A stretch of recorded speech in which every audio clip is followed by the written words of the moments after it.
जियत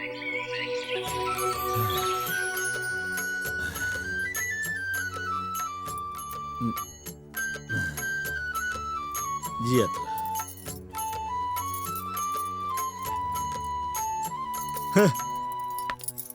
पता न लोग कैसे कहलन कि बेटा के जवान होते माई बाप के कष्ट दूर हो जाला। अब हमरा के ठीक से सुतहू ना देबलो का?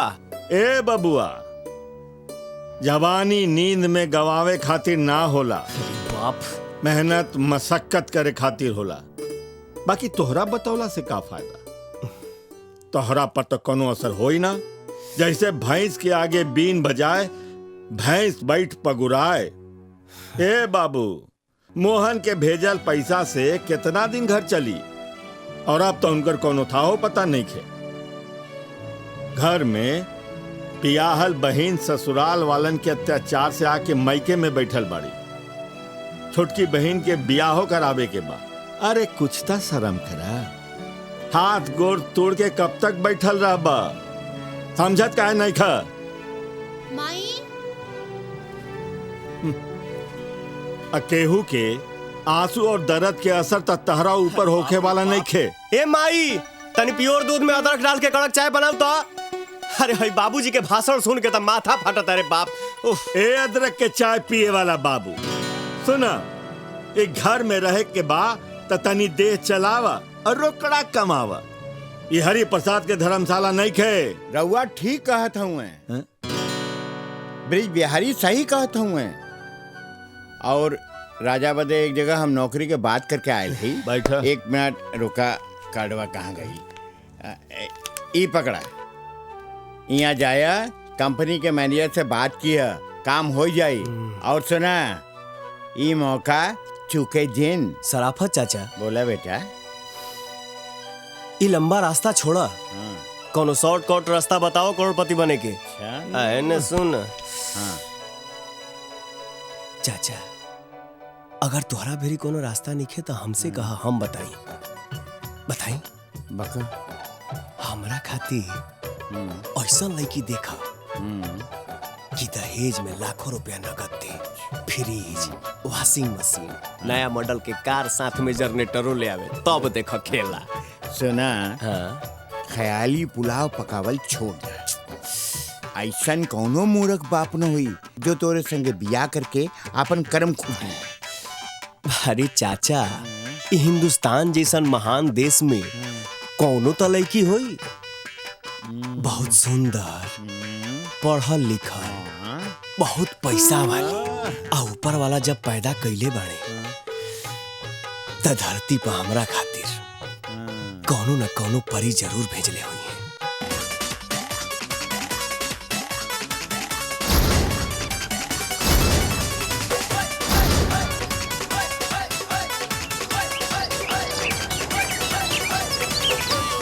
हाँ तो विद्यार्थियों, ए सर, आप खाली विद्यार्थियों को संबोधित करते हैं, आई कुंवार बचियन को कुछ बोलते ही नहीं है, ऊपर से रस का पढ़ाई करते हैं। अरे मूर्खाधिराजों, तुम्हें उभयलिंगी शब्दों का ज्ञान है कि नहीं? चुपचाप शांति के साथ बैठो। हाँ, तो पिछले हफ्ते हम लोग कहाँ थे? श्रृंगार रस में गोते लगा रहे थे।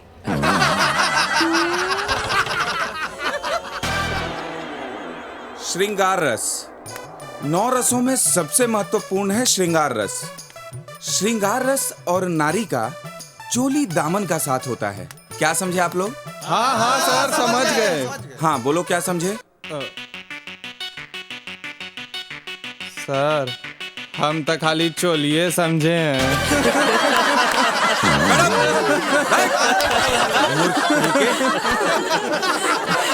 शांत हो जाओ सब लोग, मैं तुम्हें समझाता हूँ। एक कुमलांगी नारी जब 16 श्रृंगार करके अपने प्रियतम के दिल में प्रेम रस का संचार करके, सुश्री राधा गोवर्धन दास, ये सुप्त स्वर में क्या वार्तालाप हो रहा है? ये पूछ रही थी कि सर जी का श्रृंगार रस खाली क्लास में ही चलता है कि घर में मैडम जी भी 16 श्रृंगार करके सर जी के दिल में प्रेम संचार करती है। कन्याओं, अपनी मर्यादा की सीमा का उल्लंघन मत करो। तुम अगर सेठ गोवर्धन दास की बेटी नहीं होती तो अभी इसी वक्त तुम्हें कॉलेज से बाहर करवा देता। अभी अविलंब तुम दोनों कक्षा से बाहर जाओ। यहाँ श्रृंगार रस में विभत्स रस मत घोलो। चलो जाओ। ए सर, आपने 2 को बोला निकलने के लिए, 4 को निकल गई सर जी। अरे हाँ चला, तुम ठीक है बोला। गुरुजी हम होंगे कुछ पूछे क्या हो? जाओ जाकर राधा गोवर्धन दास से पूछो। ना ना सर, ये आपका शेष है, आपसे पूछेगा सर। सर मुझे भी पूछना है। तुम भी जाओ, निकलो। अरे जो सर साला जा सब ठीक है गुरुजी। मूर्ख कहीं के, श्रृंगार रस में विभत्स रस घोलने पर तुले हैं सब के सब। सर 1 मिनट हमारी बात सुनिए। एगो कहावत कहल बा कि कतनो करबा जादू टोना बबुआ रही है वही कोना। अरे वह झूठो के समय अपन बर्बाद के लिए बनी। हम ना पढ़ब, हम जात नहीं इधर ही किताब रुआ काम में आई जाई। अरे चलो सर। अरे कक्षा पूरा नहीं हुआ अभी। अरे बाप रे बाप, प्रोफेसर बटुकनाथ से जान छूटल। उनकर श्रृंगार रस सुनत सुनत तो जैसे कान जाम हो गई। घर में मेहरारू घास न डालत हुई और यहाँ लेक्चर दे दे के ओकर असर देखेलन। अरे देहले लाला से हमरा एगो बात याद आ गई। हमरा भैया के स्कूल में नेत्रहीन लड़किन खातिर चैरिटी शो हो रहल बा।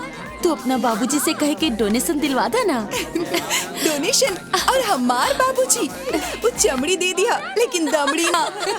ए मर्दे, ये तो एकदम हीरोइन लागत है। मर्दे जानत नहीं खेगा, गोवर्धन के बेटी बा, हीरोइन तो लगबे करी। ओम श्री लक्ष्मीयाय नमः।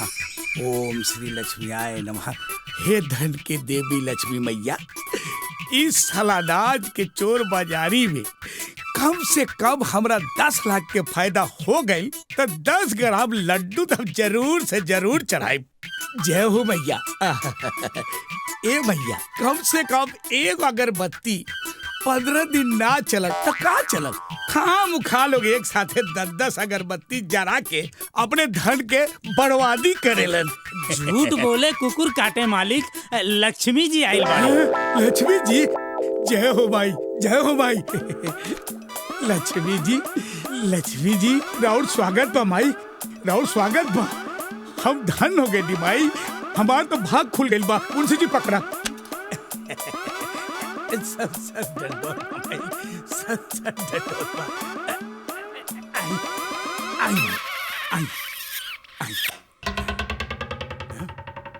मुंशी जी। जी मालिक। इस सुबेरा केकरा के हमरा सामने खड़ा कर देला। कहता इनकरा से कि पहिल का हिसाब चुकावत फिर दूसर मांगस। तोहार मुंह में पिलवा पड़ी सूदखोर गोवर्धन दास। हम हिसाब चुकावे खातिर आइल बानी तोहरा दुआरी। हैला सूद सहित पैसा। हमार नाम लक्ष्मी है, लौटाओ हमार गहना। हाँ ठीक बा, तू बाहर बैठा, हम तोहर गहना लेके आवत बानी। जय हो लक्ष्मी मैया।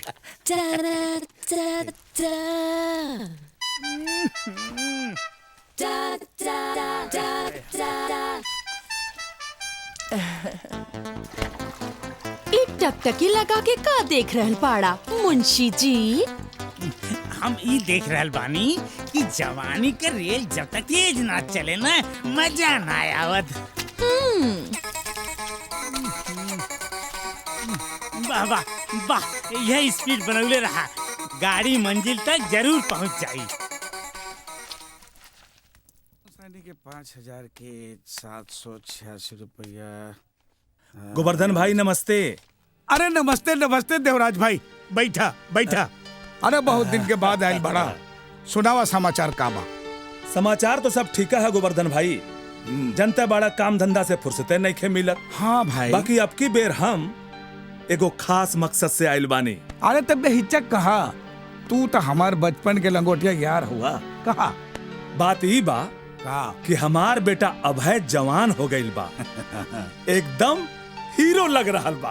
अरे तेरे सोचे के कहा बा, भेज दा मुंबई हीरो बने खातिर। गोवर्धन भाई तो बुझला नहीं, हम ओके मुंबई के हीरो ना, अच्छा तो हार बेटी राधा के हीरो बनावल। देवराज, तुहार हिम्मत कैसे भइल हमरे बेटी के बारे में बात करे के? अरे तू अपन औकात भुला गईले? कहवा बित्ता भर के पुदेना और कहाँ लंबा तार के पेड़। चल उठ जा यहाँ से। गोवर्धन, ये तू का कह रहल बड़ा? हम ठीक कह रहल बानी। चार पैसा का जमा कर लेला, अपने के राजा भोज समझ लेला। हम त जाता नहीं, बाकी तुम्हारी शब्द हम याद रखब जेबा से। हैं? चल बाबूजी आई बैठी। बाबूजी रहुआ अपन बात दूसरे तरीका से भी कह सकत रही ना। इतना पुराना दोस्त घर आयल रहन, बेइज्जती करे की का जरूरत रहे। देखा बेटी, हमरा असली नकली के खूब पहचान बा। हम ऐसा एक खातिर कहनी कि फिर कबू केहू ऐसा बात करे के हिम्मत ना करे। अरे बेटी, हम तोरे खातिर ऐसा दौलतमंद घर खोजब जौना घर में दौलत धान और गेहूं के नियर पसारल जात होके। हाँ बाबूजी, आदमी लोग तो बहुत कुछ सोचेला, पर होला वही जौन उनके नसीब में लिखल बा। अरे बेटी, तोहार किस्मत तोहार बाबूजी लिखियन, बाबूजी। लात से मारी ऐसा काम के सरवा। का हो काम भइल हा? का कही यार, बात तो बनले बनल रहे, लेकिन हम ही बिगाड़ के चले नहीं है। आई मैंने जरवा तक खानदानी बदतमीज लागत रे। ऐसा आदमी के तो हम हरवाहो ना रखी। बहन का जब नौकरी करे के ना रहे तो काहे आयल रहा? अरे भाई, सराफतो चाचा के बात रखल जरूरी रहे ना। एक काम कर, हाई गड़िया से हमके घर तक छोड़वा देना। देखा भाई, यारी दोस्ती आपन जगह और नौकरी आपन जगह। अच्छा। हमरे साहब के पता चल जाई तो हमारी नौकरी चल जाई। ते तो दोस्ती के नाम पर कलंक बड़े रे। एगो मामूली सा बात पर चिन्हा गईले। प्रभु जी, पैदल चल जाइब हम। राजा कहा नौकरी गई भाड़ में। कन्नू जी भैया, एगो काम करा, भाई के घरे छोड़ के आवा। ठीक बा। ई भइल ना बात। चला।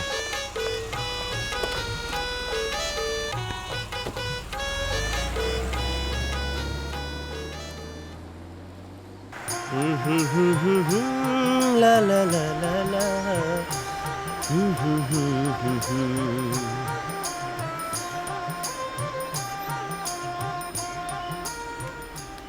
साहब जी, हमनी के गाड़ी खराब हो गई बा और यहाँ के हमार मालिक हमन सेठ गोवर्धन दास।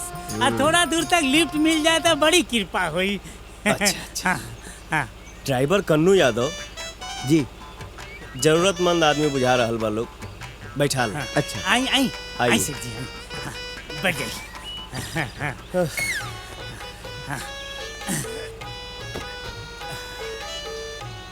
धन्यवाद बेटा। बैठिए। चल,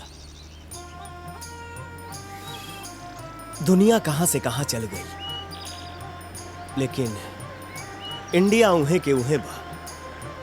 हाँ, एक चीज हमरा बहुत पसंद बा, यहाँ के संस्कार। हिंदुस्तानी लोग अपना से कम औकात वाला के भी साथे बैठावे उठावे में भेदभाव ना करस। लागत है बहुत लंबा चौड़ा कारोबार बनाओ, बहुत तरक्की के लिए बना। हाँ, अब कारोबार के लंबाई चौड़ाई नापे के हमरा कहाँ टाइम बा। आज लंदन, काल मलेशिया, परसों दुबई, नरसों जापान। अच्छा। लाखों नौकर चाकर लोग कारोबार के संभालेला। बस आ गई नीजा। अरे रुको नहीं। चल रुआ टेंशन मत ली, आपके घर तक हम छोड़ब। चलिए, एकदम निश्चिंत बैठिए। हमरा रुआ से मिल के बड़ा खुशी भाई। इतना बड़ आदमी होके भी इतना शराफत, कितना खुशी के बात बा। रउए साथ रुए कार में बैठ के हमारी इज्जत बढ़ गई। अरे ऐसा कोनो बात नहीं है। रोकी बस आगे हमार घर आ गई। एहो भाग हमार यदि रउआ हमरा यहाँ चाय नाश्ता करके देती। रउआ घरे तो मिनरल वाटर हो ही नहीं। उका बाकी हम मिनरल वाटर से ही बनल चाय पिहिला, काहे कि सादा पानी हमरा हेल्थ के सूट ना करे। मिनरल वाटर की चाय सब लक्ष्मी मैया के कृपा बा। ई कोनो ऊंचा पेड़ के फल बुझाता, तब तो ये रसगुल्ला भी छील के खात होगी। एके से बढ़िया दामाद टीवी अखबार वाला भी ना खोज के दे सकास। अब ही मलाह जाल लेके खड़ा बा, अब मछली फंसे खातिर तड़फड़ा रहल बा। कुछ कहानी है का? ना मुंशी जी। जी मालिक। गोदाम में से 10 कार्टून मिनरल वाटर निकलवा ले। ठीक बा। काहे कि सूते से पहले जबले मिनरल वाटर से पैर ना धो लीला तब तक हमारा नींदे ना आवे। ये तो बहुत अच्छा बात बा। आई चल बैठी बैठी बैठी।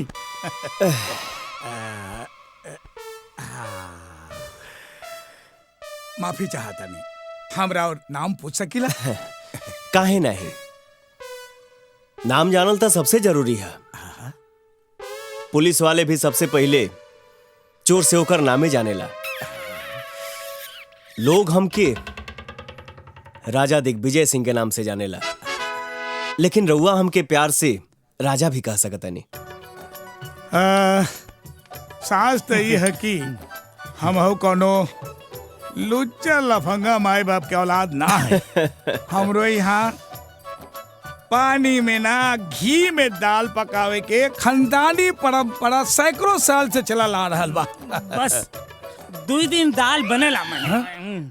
हम घर के ना धर्मशाला के बात बतिया रहल बानी। सेठ जी के तरफ से गरीबन के हर 15 दिन में भोज खियावल जा रहा है। गुड।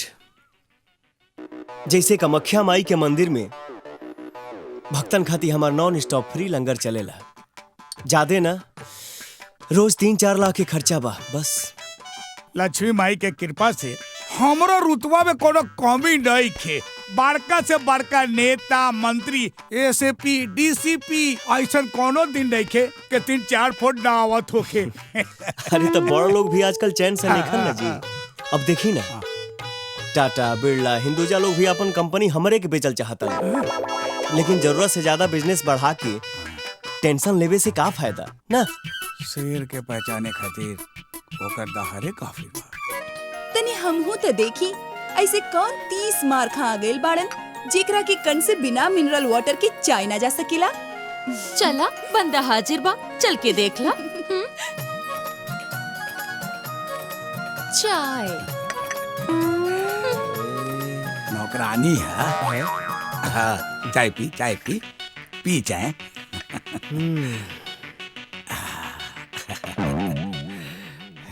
एक बार ना अमृत लेखा लगा था महाराज। ये हमारी बेटी है।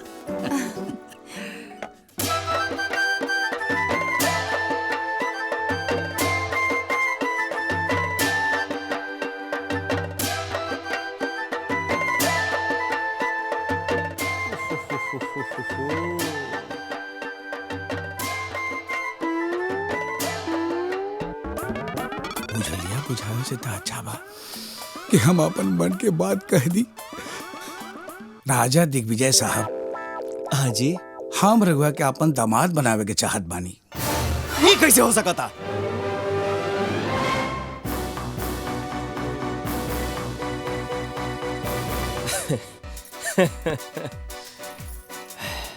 इस मैटर में राधा के भी राय तब जरूरी बा। अरे जौन हमरा पसंद वो हमार बेटी के पसंद। बस रउआ हमरा बेटी के अपन जीवन साथी बना ली। ये सारा धन दौलत जगह जमीन ये सब रउए तबा। अरे एक गो तो बेटी बिया हमार। अच्छा रास्ता चुनला ससुर।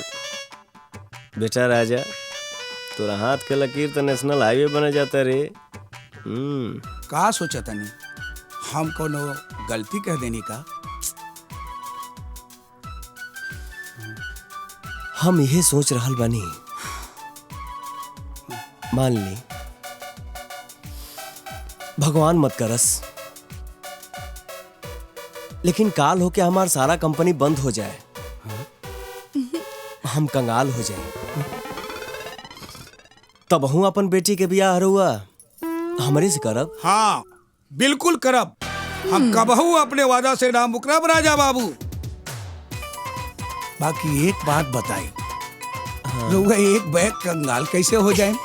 राउरता नामे राजा बा। और राजा कबहू भिखारी हो ये न सके। काले हम रउआ माए बाप से मिले आ रहल बानी। हाँ हाँ जरूर जरूर, स्वागत बराबर। और बेटी राधा से हम अकेले में कुछ बात करेंगे चाह। हाँ काहे ना अरे काहे के दूरी काहे के मजबूरी बतियाई मुंशी जी चला बतिया दे लोग के।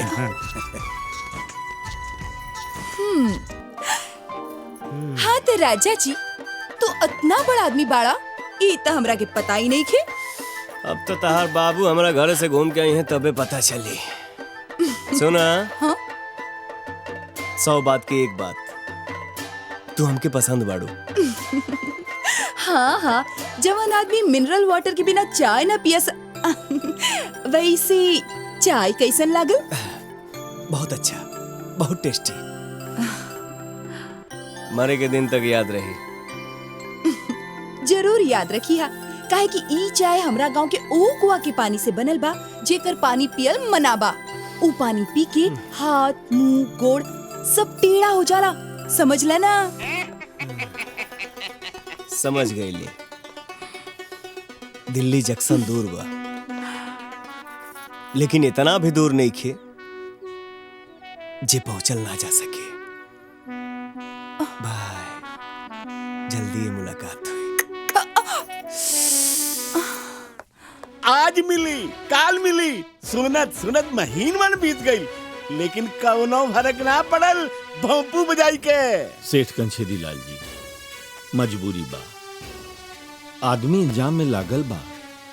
जैसे पैसा आई सबसे पहले रउए के दियाई, भरोसा रखिए। अरे ब्रिज बिहारी, हमरा तो अब तनिको भरोसा नहीं खेराई गई। आज तो हम अपने पैसा नहीं के जाए। का हो कंछेदी लाल, का बोला था हमारे बाबूजी के? हाँ, अलाउद्दीन के चिराग लेके बड़ा का जरा कर दे बा, लेके चल जीबा। भोजपुरी ना बुझाए, बहुत जल्दी तो हर पैसा दिया जाए। बहुत जल्दी कवनो चमत्कार होके वाला बा। हमके तो लागत है कि बिना जानले यहाँ से खिसकी है ना। सुना? हाँ? सेठ गोवर्धन दास के नाम सुनले बड़ा? उनकरा के ना जाने। उनकरा से तोहार का कनेक्शन? उनकरा से हमार परमानेंट कनेक्शन होके जा रहा है। वो कैसे? बहुत जल्दी हम उनकर दामाद बने वाला बने। लागत बा गरीबी और बेकारी तोहरा दिमाग के नस ढीला कर देले। अरे बबुआ, ई अलूल जलूल सपने देख देख के चाहे अपना मन पुलकित करो। अरे तू इंद्र भगवान की कुर्सी पर भी बैठ जा, हमका का? अरे हमका था बस हमार पैसा चाहिए। तजा रास्ता ना पा 1 महीना के बाद लेके जाइए, ठीक ना? फुल एंड फाइनल। ठीक बा, अरे याद रखा, ओकरा बाद हम कुछ ना सुनब भोंपू बजाई के। ए राजा। हाँ? अरे का नाप सनाप तू सेठ गोवर्धन दास के बारे में बोल रहल बाड़ा? बाबूजी, हम सच कह रहल बानी। काल सेठ गोवर्धन दास अपना बेटी के रिश्ता लेके यहाँ आ रहल बाड़न। हाँ? हाँ। ए माई, हाँ? अरे तू रोज रोज बस अड्डा गइल बंद कर। काले को बहुत बड़ हस्ती आवे वाला बाड़न, और तुम्हारी हाल देखिए तो का सोची है माई? जब इतना चिंता बा तो खुद ही जाके अपन भाई के खोज पता लेके काहे नहीं खे आवत? अरे बेटा, तू का समझ बा माँ के दर्द? हाँ?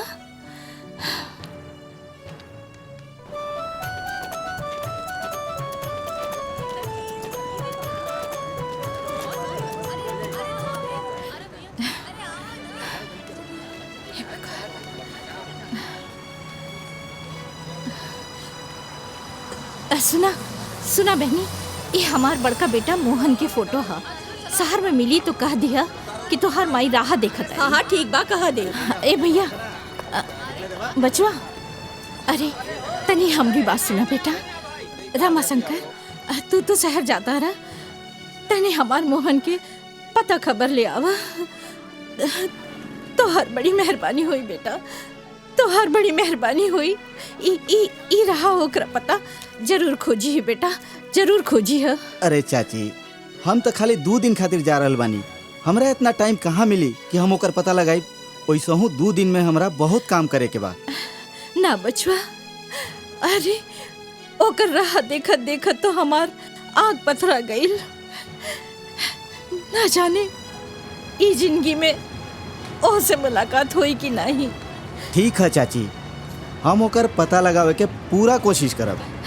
जियत रह बेटा, जियत रह।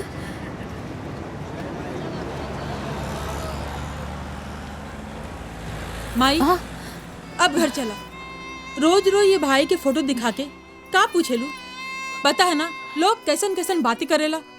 अब चला चला माई। घूम घूम के सुबह से शाम हो गई मुंशी जी, बाकी रजवा के हवेली ना दिखाई दिलस हमरा। मालिक झूठ बोले कुकुर काटे। एने ओने भटकले से तो यह अच्छा केहू से पूछ लिहल जाए। ओहो, बात तो ही तू ठीक है कहत बाड़ा। वो देखा आगे कुछ लड़का लोग खड़ा बा। हाँ। उनके पास रुक के जरा तनी पूछ लो लोग से। ड्राइवर गाड़ी रोका। रुका। अरे भाई राजा साहब का हवेली के ने बा। हवेली राजा जी के हवेली। चलो नियरे बा। आई हमनी के बताओ तनी जा। चलो। अरे बैठे दे रे। हट। अरे हट। चला मिठाई देख मिठाई। बबुआ लोग को बात बतावा, तू लोग हंसत कहे? अरे हंस ही के ना बात बा। रउआ राजा जी जैसन जानल मानल आदमी के पता पूछ रहल बानी।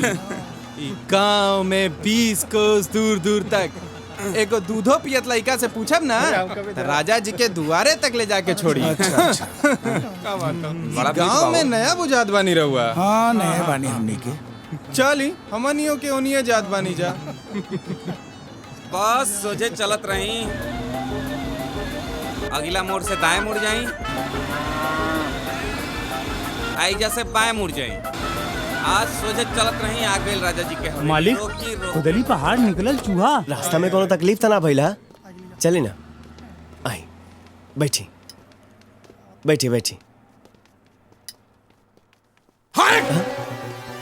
धोखेबाज, गद्दार कहीं के। का रे रजवा, ये है तोहर राजमहल? हैं? टाटा बिरला के बात करे वाला हैं? और देश विदेश के भ्रमण करे वाला। अरे कब नेपाल के बॉर्डर पार कैले बाड़े? हैं? खानदानी गरीब और पैदाइशी भिखारी कहीं का। राजा, ये सब का हो रहा बा? काहे तू हमारी इज्जत नीलाम करे पर तू लल बाड़ा? गोवर्धन बाबू, हम आपके हाथ जोड़त हैं। रउआ जाए एजा से। हमनी के बहुत गरीब आदमी नहीं जा। काल तक खूब हाकत रहा कि तू दिवालिया हो जी। बता बहुआ अपना बेटी के हाथ तोहरे हाथ में देहब। का भाई, इक्के दिन में हवा निकल गईल। तू हो एक ही रात में राजा से फकीर कैसे हो गई ला? एक बैग इनकम टैक्स के छापा पड़ गई का? वादा से मुकरा मत। मर्द के जबान एक होके के चाहिए।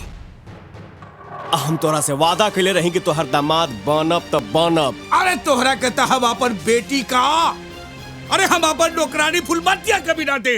ई पगलेट गोबरिया कहूँ हमार फुलमतिया के भी दाव पर मत चढ़ा देबे। फिर हमार का होई? साला ई 2 पूछ कटन साढ़न के लड़ाई में हमार फसल मत बर्बाद हो जाए। ये हमार चैलेंज बा कि हम ब्याह करब तो तोहरे बेटी से, और राजे रात हम ओकरा से मिले खातिर आ रहल बानी। दम होके त रोक लिया। असली एक बाप के औलाद होई बे। आके दिखा दिए तो हर छठी के दूध हम याद ना करा देनी तो हमरो नाम गोवर्धन दास ना। आज ही अपन हम लाइसेंसी बंदूक साफ करवा के रख ले बानी। का मुंशी जी? झूठ बोले कुकुर काटे मालिक। बंदूक बिल्कुल तैयार है, बस गोली का भाव है। आज माँ के देख लिया सेठ गोबरदास। गोबरदास ना, गोवर्धन दास बोल। जब तक हम तुम्हारा बेटी से ब्याह नहीं कर ले तब तक तू हमारा खातिर सेठ गोबरे दास रहबा। हट साले, दूर चला बुढ़ी। हाँ मालिक। हटा हटा। क्या बात है? बात ही बा भाई कि हमार दिल रुबा तो हमरा के फंसावे के पूरा इंतजाम कर दिल रही है, लेकिन अनहरिया हमार काम बना नु दिल सा। ऐसन गला में कस के दबावनी, ऐसन दबावनी जैसे बुझाइल है अगर बहन का कि देही में करंट मारत हो दौड़त कहो भैया, करंट तो नहु के लागल होई ना, अब तो तोरे ख्याल में वो डूबल होइयन। काल रात तो तू कसहू बच के निकल गईला। हमरो नाम भी राधा है। आखिर बकरी की माई कब तक खैर में नहीं है। एक बार आवे दो मौका। मौका तो हमरा अब निकाले के बा। चुम्मा लेबे के आ चुम्मा देबे के। टिकट, हाँ टिकट लावा लावा। अरे पीछे पीछे रुकिया मत, चलत रहा ये फालतू लड़का मन सा, रुकिया मत, समझ ला। चला चला चला चला चला चला निकला जैसे चला। पीछे पीछे आवा, पीछे आवा, हाँ पीछे आवा। अरे पीछे आवा, पीछे आवा। क्या मत आवा टिकट टिकट। अरे आ गई नहीं हो भाई। टिकट टिकट टिकट टिकट काहे के टिकट रे सारे मलकार से ले। टिकट कौन बात के टिकट? भैया पैसा दे ना तो बस आगे ना चली। पैसा का पैसा? कल से रूट पर बस चलावे बाकी नहीं तो रहा। ओहो टेंट में माल ना बने हाथी के सवारी। हो राम कृपाल रोका। अरे बाप, रोका रोका, हमनी के का तकलीफ बा? हाँ रोका। 4 कदम चले खातिर पैसा ली है। पैसा ना दे बा तो बस काहे चली? मत चलाओ, हम तो ऐसे सूझ जाए, का टेंशन बा? चला उतरा लोग, चला चला। अरे अरे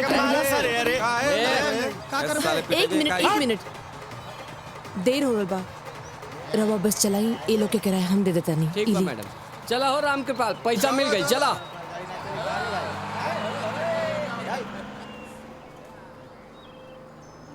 ई मत समझिया कि तोहार पैसा लौटावे खातिर हम मोबाइल नंबर और पता मांगब। हम रवा से कहा कुछ मांगत पानी, लेकिन रवा के भी मदद करे के चाहिए नु। हमरा से मदद के उम्मीद तो हमार घर वाले ना रखस, त तू का करबू? ए सवांग, रोका रोका रोका, अब उतरा था नहीं जा, सेवा समाप्त हो गई। चला चला सरे बड़ी। हाँ चला चला, हाँ चला चला सरे जल्दी जल्दी। चला जल्दी चला चला सारे के सबक तो चला चला चला हो।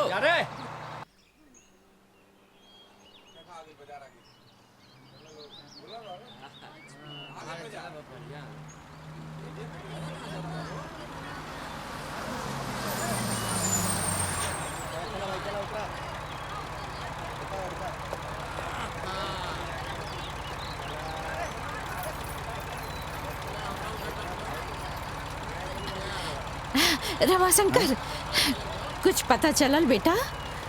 हाँ चाची, हम तोहर दिल पता पर ओइजा गइल तरह ही, लेकिन ओइजा ताला लटकल रहे। कहवा चल गई हमार बेटा?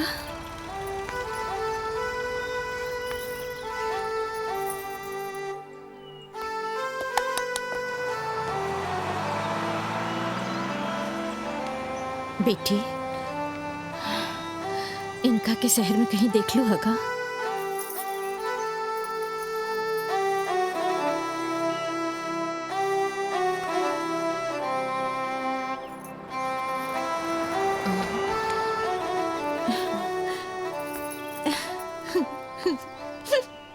बाबूजी, अपन तबीयत के ख्याल रखे के बा। दीदी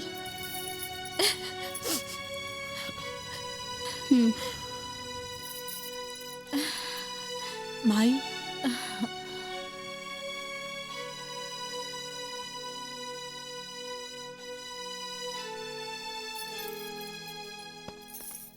आओ आओ बेटी आओ।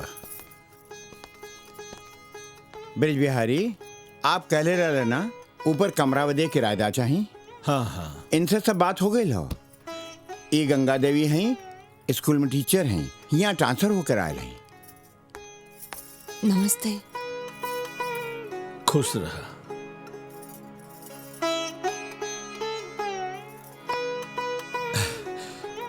पायल जी, ले जा इनकरा के ऊपर सब कुछ दिखा दे, और जौना चीज के जरूरत हो ओकर इंतजाम कर दिया। जी बाबूजी। धन्यवाद। खुश रह।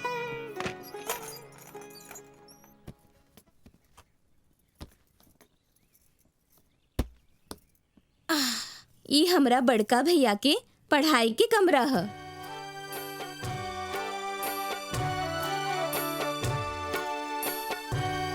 जब से भैया शहर गए बाड़न तब से ये कमरा बंद पड़ल बा।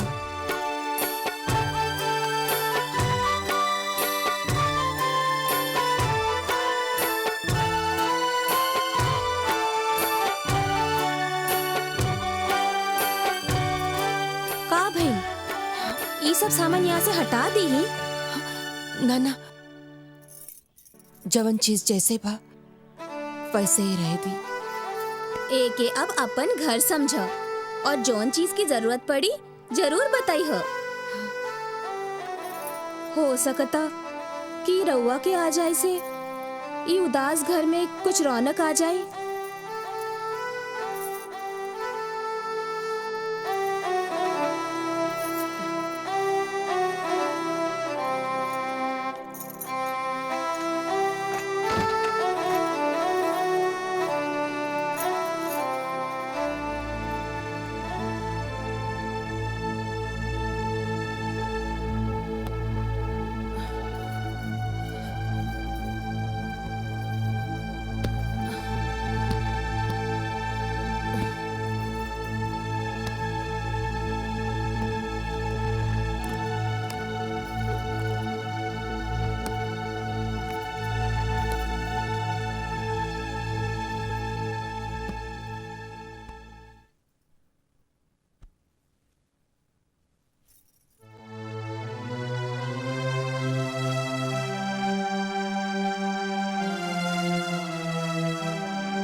प्रचरन्ति स्रकाहस्तानि खण्डिनः रेखागुं सहस्रयोजने वदन्वानि तन्मसीः तदेव लग्नं सुदिनं तदेव ताराबलं चन्द्रबलं तदेव विद्याबलं दैवबलं तदेव लक्ष्मीपते ते दिवे। गंगा जी, गंगा जी,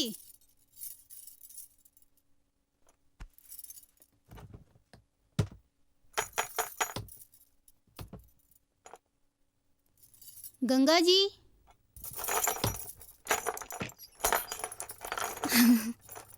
रउआ थक गई हुई ही, चल के खाना खाए ले ही फिर आराम करी। रवा चले, हम आवत बानी। तनी धूप बत्ती दिखा ले। ठीक बा।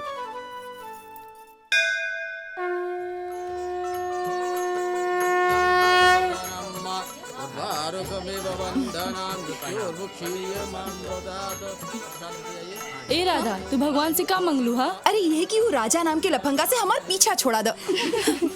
अरे तू यहाँ, तू काहे हमार पीछे पड़ल बाड़ा यार? प्लीज भगवान खातिर हमार पीछा छोड़ दो। हम हमेशा खातिर तुहार पीछा छोड़ दे। बस 3 बार हमके तू आई लव यू राजा कहता। ए राधा, भागत डाइन के झाड़ुए सही एकरा के 3 बार आई लव यू कह के पेन छुड़ाला। ठीक बा, लेकिन ई याद रखी है, एकरा बाद तू हमरा के कब्बो परेशान न करबा। हमरा शर्त मंजूर बा। बोल ना। जल्दी बोला। हाँ? बोल राधा, बोल ना। बोला ना। I love you Raja. I love you Raja. I love you राजा। आज से हमार तुहार रास्ता अलग।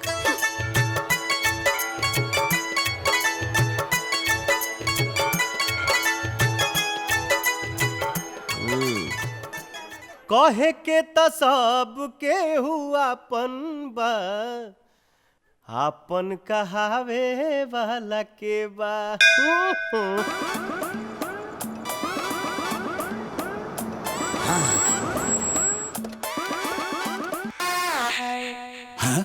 हाँ? मुंशी जी, हाँ, ई सरवाई लोग के साथ में कैसे? कौआ के भगावा तक कौआ भी अपन बेइज्जती याद रखेला। ई साला कौओ से भी गेल गुजरल बा। सारा खेल गुड़ गोबर न बना देवे सरवा। मालिक, जैसन वाटर प्रूफ जूता और फायर प्रूफ ईटा वैसे ही बेइज्जत प्रूफ आदमी हो।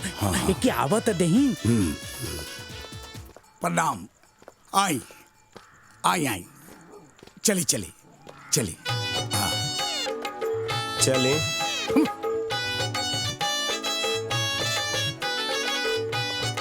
रउआ लोगन हमरा बेटी के तो देखी लेनी, बड़ा गुणमंती बा।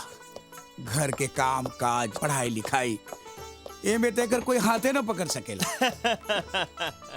अरे ई का बताई है अपना बेटी के बारे में, हम ना बताओ तनी। लाखों करोड़ों के तो बतिये छोड़ दी महाराज। अरबों खरबों में ऐसा लड़की मिली कि ना मिली कोनो ठीक नहीं के। गलती कहते नहीं हो। ई रउआ लोग के साथ कैसे आ गई? इरा और कोनो पहचान के बा का? हमके का मालूम के है ये? आप ही तो भेजे थे। ई रउआ का कहत बानी? ये हरामी निकम्मा एक नंबर के 420 ऐसा इंसान तो हम आज तक जिंदगी में देखला ही नहीं की। ये का होता? के है ये? हमार नाम राजा है, राजा। तारा होखे वाली बहू के पुरनका बॉयफ्रेंड है। बॉयफ्रेंड के माने बुझला कि ना? अतना सुनला के बादो बियाह करबा नानू तब बैठल का बड़ा जा। चलो लो। अरे बैठा बैठा। अरे बाजी का होता है। अरे भैया सुना, ये भैया ये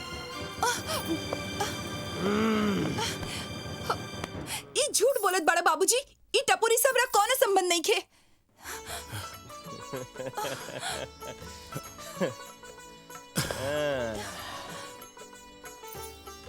आखिर हमरा तोरा से का दुश्मनी बा? ना का भी करले बानी हम तोरा के? तोहार गेहूं कटले बानी जे हमरा पीछे हाथ धो के ना नहा धोआ के पड़ गईला का है? अरे घर आइल मेहमान चल गई। अरे हाँ तो बढ़िया ना भाईल।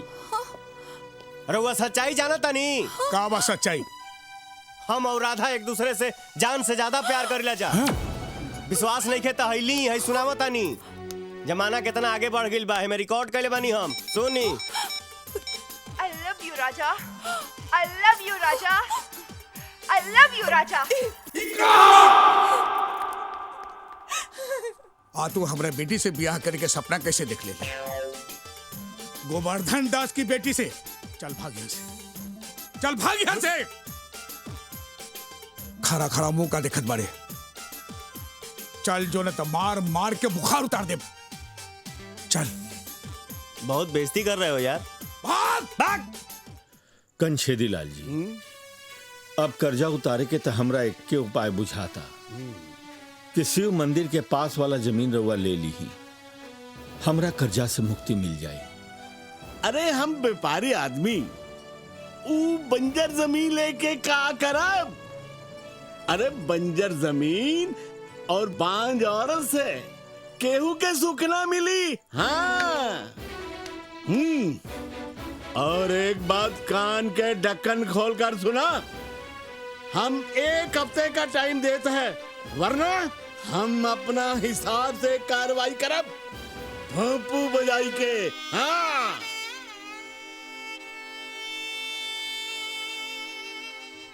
कौनो तरीका से वो जमीन उपजाऊ हो जाई ता तकलीफ कुछ कम हुई, लेकिन करी के? माई। हाँ। ए माई, अरे बड़ी जोर से भूख लागल बारे। एवा सभे के भूख प्यास उड़ गईल बा और तोरा खाना खाए के पड़ेल बा। ऊ महाजन आइल रहे। अरे माई ओकर त आइल गई लगले रहेला, ई कोनो नया बात बा थोड़ी। हाँ हाँ, इस घर में पानी पड़े चाहे पत्थर, इनका कौन फिक्र बा? इनका तो बस तीनों टाइम भोजन चाहिए, भोजन। बाबूजी, घर में आजकल खाना ठीक नहीं है बनत, टेस्ट नहीं आ रहा है।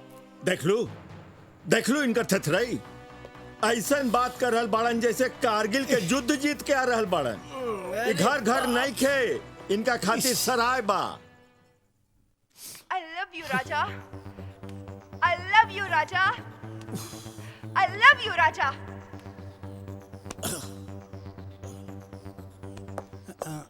प्रणाम चाचा जी। गोवर्धन भाई, तू हमरा के भले बेशरम समझा, लेकिन हम हमेशा तुहार भलाई चाहिए। ये हम जाना तानी कि तू हमरा के बैठे के भी ना कहबा। बैठ जा बेटा। जी जी। ई बड़ा दुख के बात पाए चाचा जी कि राधा के जे भी देखे आवेला ओकरा हाउ 2 टका के रजवा बतावेला कि ऊ और राधा दोनों जना प्यार करो तारे सब। वैसे बिना आग के धुआं भी ना उठे चाचा जी। अरे बस भी करा, तू ना बाप बेटा जरल पे नमक छिड़के आयल बड़ा। ई राउर का खुशकिस्मती बा कि हम झूठ रोटी भी चबाए खातिर तैयार बानी। अब का कहले? गोवर्धन, तू लोग इज्जत खोर के साथ साथ ढेठ भी बहुत बड़ा। गेट आउट, चल जा यहाँ से। गोवर्धन, जान लिहा घायल शेर बड़ा खतरनाक होला। हमारा बेटा पर चलावल थप्पड़ तोहरा बहुत महंगा पड़ी। जे बात से चला बेटा। चल।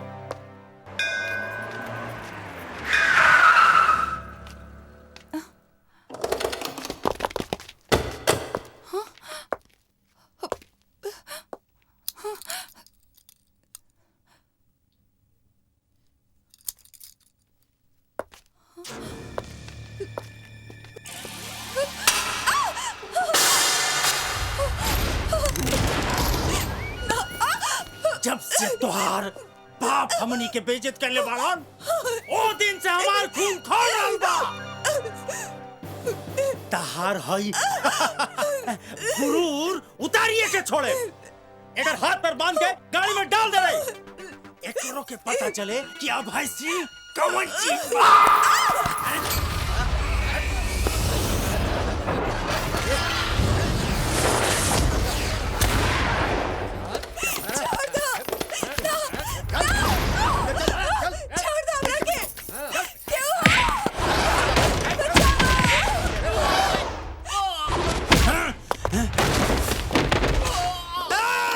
मार साले के।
थैंक यू राजा।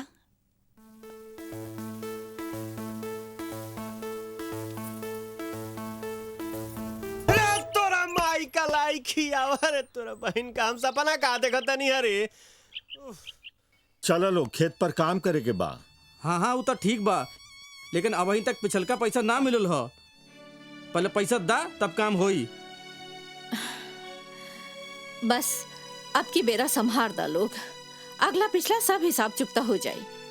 तनी हमनी की मजबूरी समझे की कोशिश करा लोग, हमनी के बेईमान ना है जा।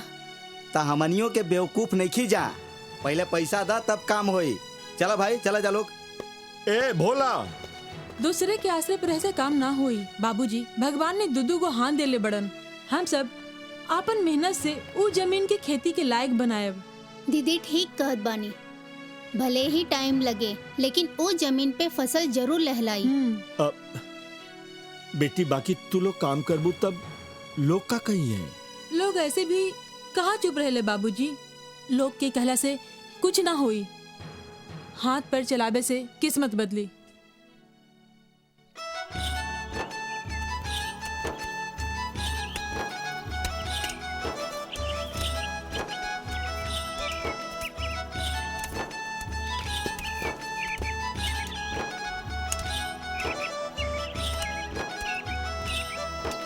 माई, ओ बाबूजी,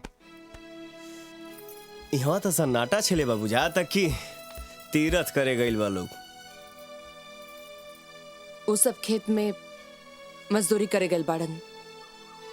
वैसे भी ना जाते तो का करती, रवा के तो कुछ करे के नहीं खे। अरे नौकरी चाकरी और मेहनत मजदूरी तो छोट लोग करेला, हमरा हाथ में तो करोड़पति बने के लिखल बा। घर के हालत देख के तो अब तक रवा के कोनो नौकरी करे के चाहत रहल। वहाँ खेत में माई बहिन पसीना बारहल बाड़ी और रवा पर चिकन घैला जैसन कोनो असर नहीं खे। तू हऊ हमके नसीहत देवे वाली, अपना काम से काम रखा। हमरा का करे के चाही का ना हमके पता बा। किराएदार हो, किराएदार के जैसन रहा, टाइम पर किराया दा। घर के निजी मामला में टांग मत अड़ावा। अपन पढ़ाई ताल पट्टी लइकन के पढ़ई हा, का बुझाइल?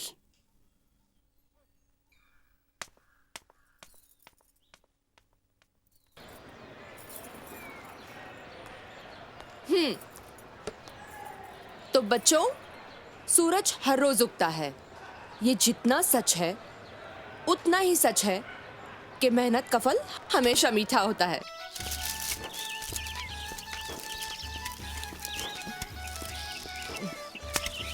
अरे अब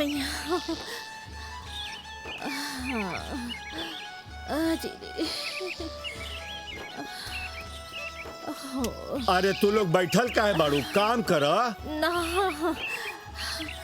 अब ना हुई। अच्छा ठीक बात, जाए दा। आज के काम खत्म, चलो लोग घरे चलो। आवा, चलो चल बेटी चल। चला चल।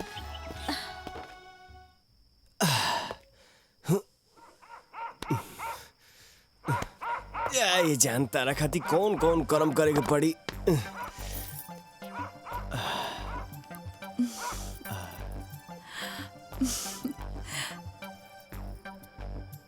जन्मदिन मुबारक हो रहा था। थैंक यू राजा, पर इतना रात इतना खतरा मोल लेके आवे की का जरूरत रहे? जे खतरा के सामना ना करी वो मोहब्बत का करी। चली अब जल्दी से चले जा, नहीं तो बाबूजी आ जाइए। हमार फिसवा के दी एगो चुम्मा दाना। बे ऐसे दुखी करबू? ए ए ए रुक रुक रुक रुक। राधा, ए राधा, सब ठीक बा ना बेटी? ए सरकारी सड़क के अब वहीं आवे के रहे का रे? राधा, चलो अब जल्दी से जाइए। एगो और लेप तबे जाई। राधा बेटी। अरे साला भाग रे। राधा, राधा बेटी, यहाँ कोई आई रहला का? केहू नहीं खे बाबूजी। हाँ, हमरा बुझाइल सही कुछ। अच्छा ठीक बा ठीक बा, सुत रहा। हाँ। सुत रहा।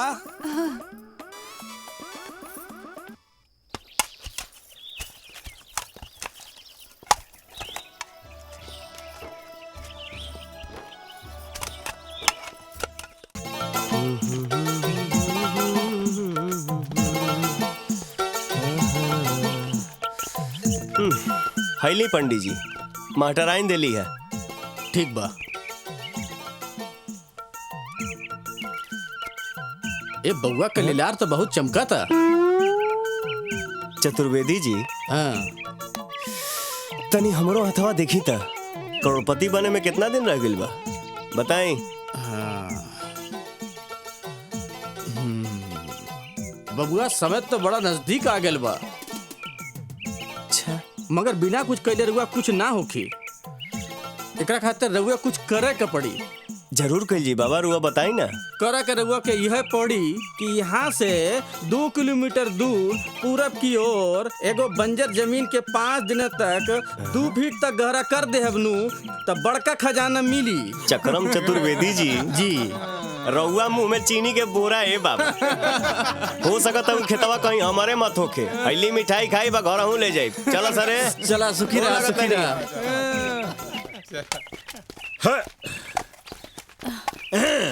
बाबूजी, कुदारी हमरा खाली। अरे तो चमत्कार हो गई आज, धरती के भाग उजागर हो गई। हाँ भैया अपन पूरे फौज के साथ आयल बाड़े। लागता आज जमीन के भाग पलटे वाला बा। ए बेटा, बेटा सुना, ये आज सूरज पश्चिम से कैसे उग गई? ये तो चमत्कार हो गई। अरे बाबूजी, चमत्कार तो अब होके जा रहल बा। सबके यहाँ खुलल के खुलले रह जाई। जब जमीन के नीचे से सोना चांदी के गगरी निकले लगी नू, तब देखो खेला। देख लिया। तू खूब मजाक करेला बेटा। अरे चला लोग खाना खा ली। चला चला चला सब लोग खाना खा ली। चाची, अरे इतना खाना में का हुई? अरे रुकी रुकी, हम अपना घरे से खाना मंगवा देते नहीं। अरे ललनवा, जा हमरे घरे से खाना ले आओ। हाँ जल्दी आए। नमस्ते पंडित जी। नमस्ते पंडित जी, हमने के प्लान सफल हो गए। वाह वाह। राजा खेत कोड़े शुरू कर देलस जी। अब गलतफहमी या फिर करोड़ों के लालच में ही सही, जी लेकिन लागता के खेत कुड़ाई चाहिए। वाह बेटी वाह। पंडित जी, ई रही राउरे नाम। खुश रहा बेटी। धन्यवाद। नमस्ते। अच्छा, तो ये पूरा ड्रामा के डायरेक्टर मास्टराइन है। हो ज्योतिष आचार्य चक्रम चतुर्वेदी, ज्योतिष के आड़ में ये सब करत बड़ा। अरे हम कुछ ना कहिए। ऐसा देखे पूरा खेत कोड़ोइला। हम चला, बाकी के खेत तोहरे कोड़े के बाद। चला कुछ ना कहिए। चला छोड़ा। अरे चला, हम कहा था कुछ ना कहिए हम। अरे चला। अरे राजा काहे का हमका? अरे काहे रे? ई साला नकली ज्योतिषवा झूठ बोल के पूरा खेत कोड़वा देलस। राजा बाबू, हम कुछ ना कहनी है। ई सबू मास्टराइन के चाल हम सही कहत हई। हम अपन आंखी से देख के आ रहल कुछ ना कहनी राजा बाबू। वो एकरा के पैसा देत रही। अरे हम कुछ ना कहनी, हम कहत नहीं। ना ना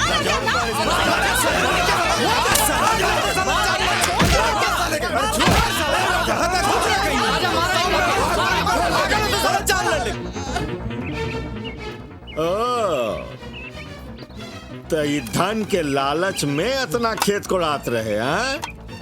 तुहे कहीं कि इतना जोश जागल कैसे? आई देखा देखा अपना बेटा के। राजा राजा, सुना बेटा सुना।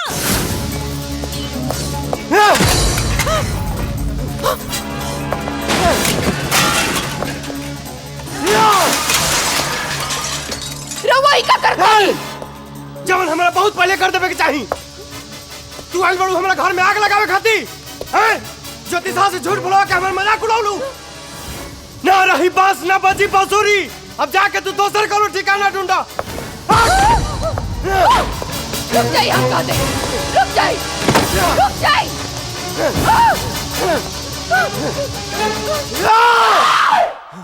रुक जाइए, रुक जाइए, हम कहते हैं, रुक जाइए। सब सामान तो फेंक देनी रहुआ। अभी कलश से फेंक दी कलश। हम कुछ ना बोला हम, लेकिन फेंके से पहले ये जरूर जान ली कि कलश में बाका राउर भैया का अस्थि, राउर भैया का अस्थि, राउर भैया का अस्थि, राउर भैया का अस्थि, राउर भैया का अस्थि।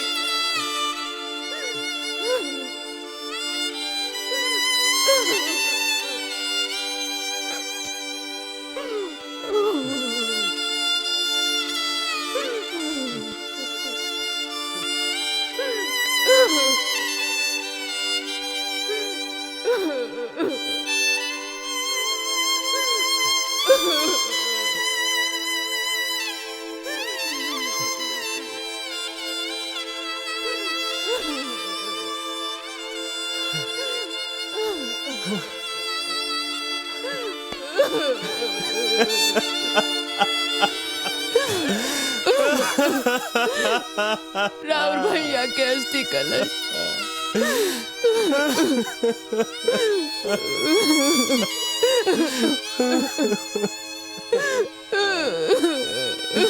ए भाभी, हमके माफ कर दो। अरे हमसे गलती हो गई है भगवान। फेंक दो अस्थि कलश, फेंक दो।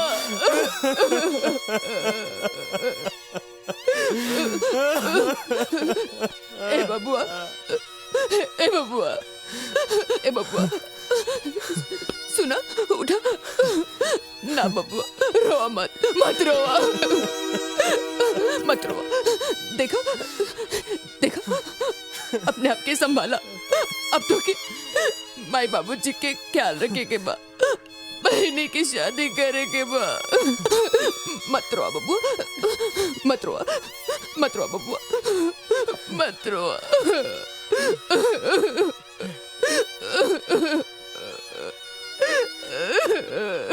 ये सब कैसे हो गई भाभी? हाँ? अब का बताई, का बताई कि कैसे हो गई। शादी के तुरंत बाद ही हमने के गाँव आवे के मौका ना मिलल। बाद में हमने के गाँव आवे के पूरा तैयारी भइल रहे, लेकिन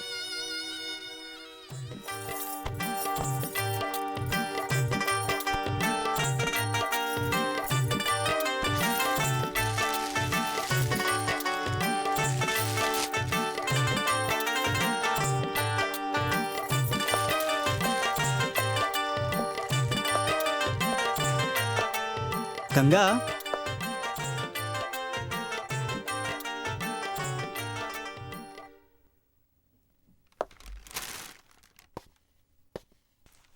का भइल गंगा? का सोचे लगलू?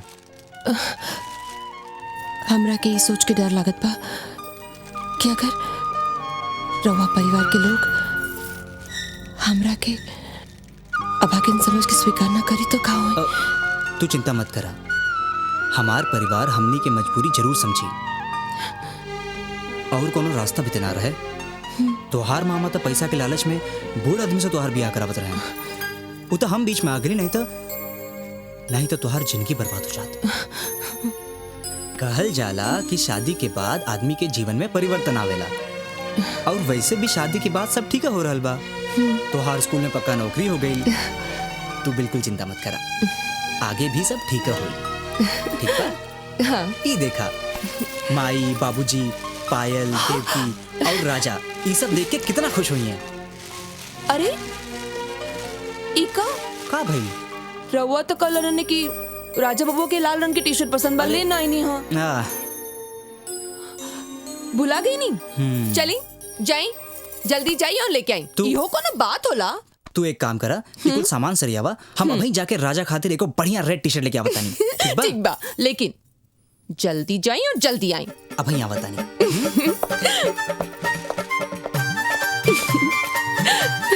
ना ना ना ना ना।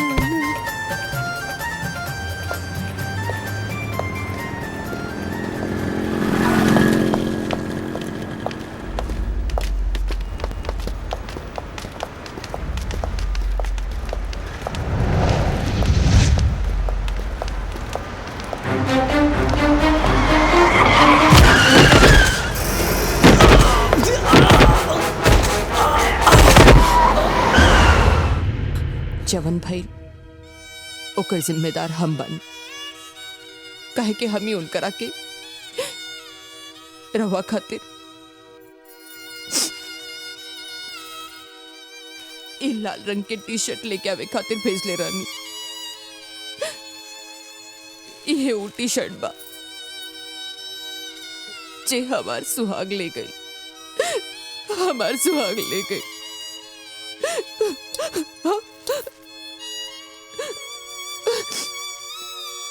ई हस्ती कलश हमरा वह सबे के सौंपे खातिर लेके आयल रहनी। लेकिन भाभी ये बात रुआ पहले काहे ना बताओनी? अब माई बाबूजी के हालत देख के हमार तो हिम्मते ना भई। रवा के भी खेत कोड़ी भेजे में हमार ये मकसद रहे कि रवा अपन जिम्मेदारी समझी और कुछ ना। ए बबुआ बबुआ देखा क्यों के पता ना चल के चाहिए। हाँ? ना तो माई बाबूजी ना बचिए ना बचिए। देखा आग पूछ ले अब इधर।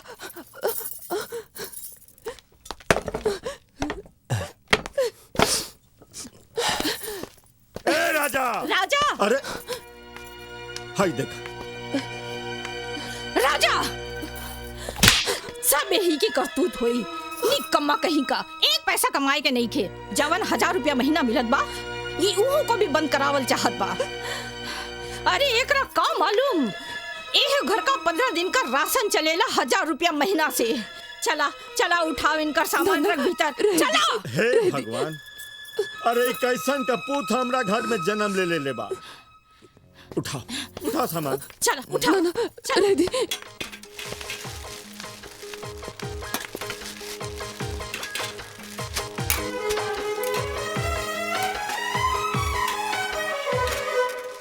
बाबूजी चाय।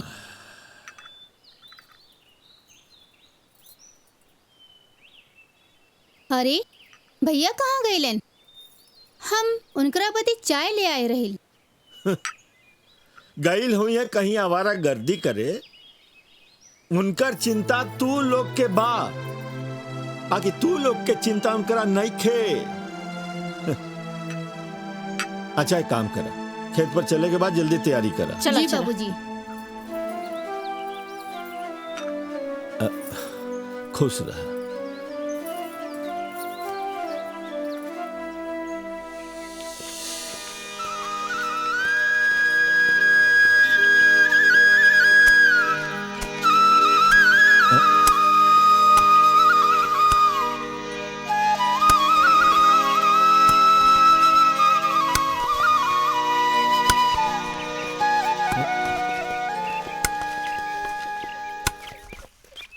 अरे राजा बेटा ए राजा ई का करता रहा? बाबूजी हमरा रहते रुआ लोग के काम करे कोनो जरूरत नहीं खे। बस हमके बता दी कि का करे के बा कैसे करे के बा। हम बानी ना। अच्छा चलो बैठा बैठाओ बैठा। ई देखा ई ता वही ता खेत कोड़ता। अरे हाँ रे ई का। अरे राजा तू ई का करे लगला? शाहगंज के मेला नहीं के चले के का? ना भाई हैं तू लोग चल जा। हमरा खेत के उपजाऊ बनावे के बा मर्दे। जा लोग तू लोग जा। ए राजा जी हाँ एगो हमरो बात सुन ली। ई हथेली पे दूब उगावे से दूब ना उगेला। भाग पागल। ई जमीन देखत बानी रउआ ए पर कुछो उगाई ना उग सकेला। अरे हमके त बुझाता कि तोहरा पे जादू हो गइल बाबू मास्टर आई के। आज के बाद उनकरा बारे में कुछ मत बोलिया लोग, न तो हमारा से बुरा कोई ना हुई। एगो कहावत कहल है, जब से सूझे तब से बूझे। तू लोग जा मेला घूमे, हमके काम करे दलो। ठीक है बा चला लोग चलाओ चला लोग।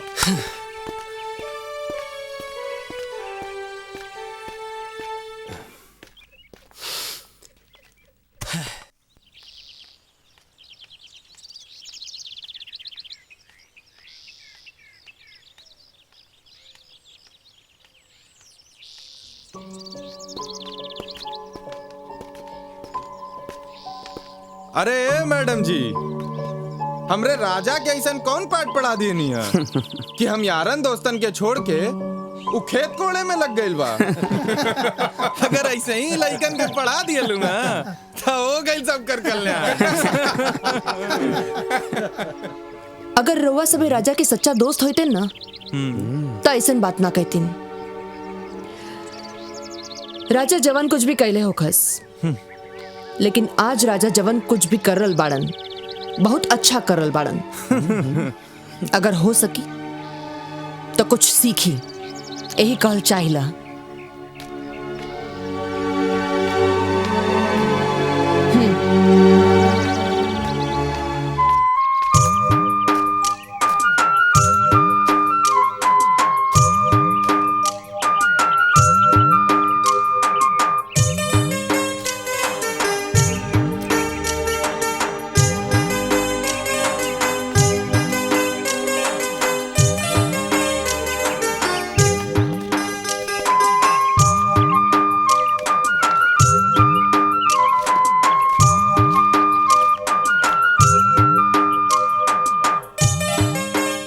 बाबूजी, अभी खेत बोआए लायक हो गइल बा।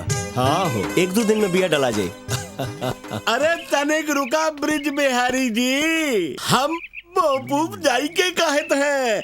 इंतजार करत करत 1 साल बीत गई, फिर भी हम चुप रही। हम तोहार लोगन के मजबूरी समझत बानी, साथे साथे ई चाहत बानी तोहार कर्ज माफ हो जाई। ताका रउआ अपना कर्जा छोड़ दे हा? जब रउआ सबे ई खेत हमार नाम कर दे हम, तो हमार भी कुछ फर्ज बनी के ना। जमीन माई होले कंछे दिलाल है, और ये दुनिया में शायदे कोनो बगैरत बेटा हुई जे अपना माई के सौदा करी। हमनी के जमीन ना बेचब जा, और ये जमीन से हमारा परिवार के जो नया सफर शुरू भइल बा, अब हमें ब्रेक ना लगी। तू टेंशन मत ला, तुहार पैसा मिल जाई। याद रख राजा, अगले हफ्ते से सूद और सूद ब्याज के मियाद शुरू हो जाई, और हमका कोर्ट कचहरी जाने पर मजबूर मत करा। समझ गई नु, चला चला। राजा के सुधर जाए से सब कुछ बदल गई ले। ना तो यही घर कबहू काटे खातिर दौड़त रहे, अब सब कतना खुशगवार लागत बा। बस यही समय मोहन भी साथे रहित तो कितना अच्छा होइत।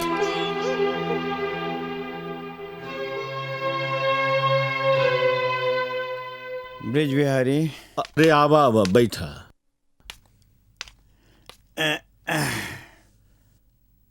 का बात बा शराफत भाई, बड़ा परेशान लग रहा बड़ा। कुछ बात नहीं ब्रिज बिहारी, रामनगर गए रहली। अच्छा, कौनो अच्छी खबर नहीं खे।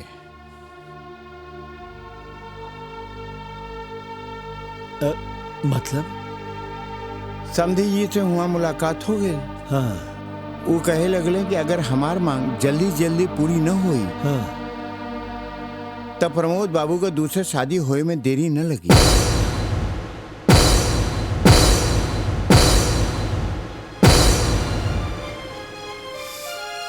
राजा, राजा, राजा, ए राजा।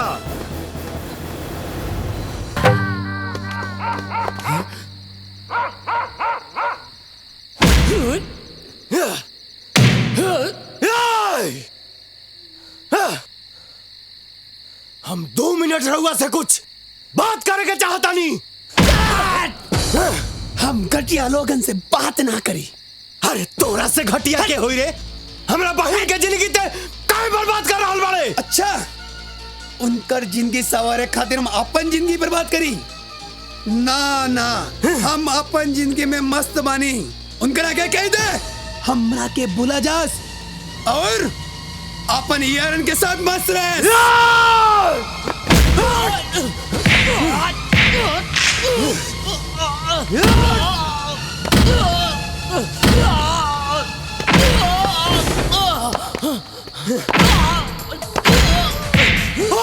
और साला हट।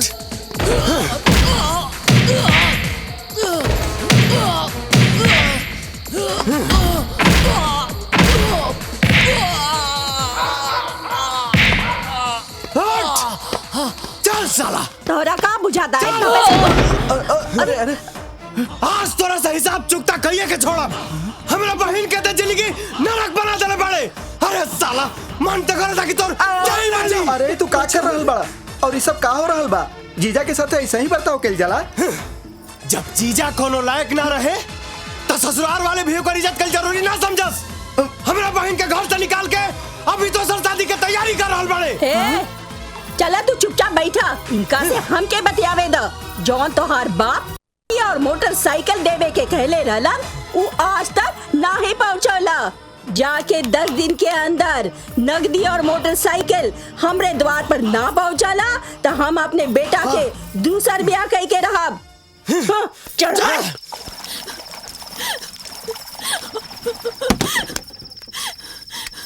दीदी। हे अरे पगली छोड़ राजा, हमरा के मर जाए के दा। अरे ये तू का कर हम बानी? अरे अभी हम जिंदा बानी। लेकिन राजा तू लोगों का मांग कैसे पूरा करब? अरे पगली तोरा खातिर जमीन बेच दिया, घर बेच दिया, और से ना हुई तो हम अपन देश बेच देब रे। हाँ, आज जमीन बेच दी, कल घर बेच दी और परसों अपना आप की बेच दी। अरे लालची लोग की मांग कब पूरा ना हुई। उन लोग के अपना आप के बेच देला के बाद भी उनकर संतुष्टि ना हुई। तो आखिर का कल जाओ? दोसर कौन रास्ता बा? कानून के इंसाफ के दरवाजा खटखटावल जा सकत बा।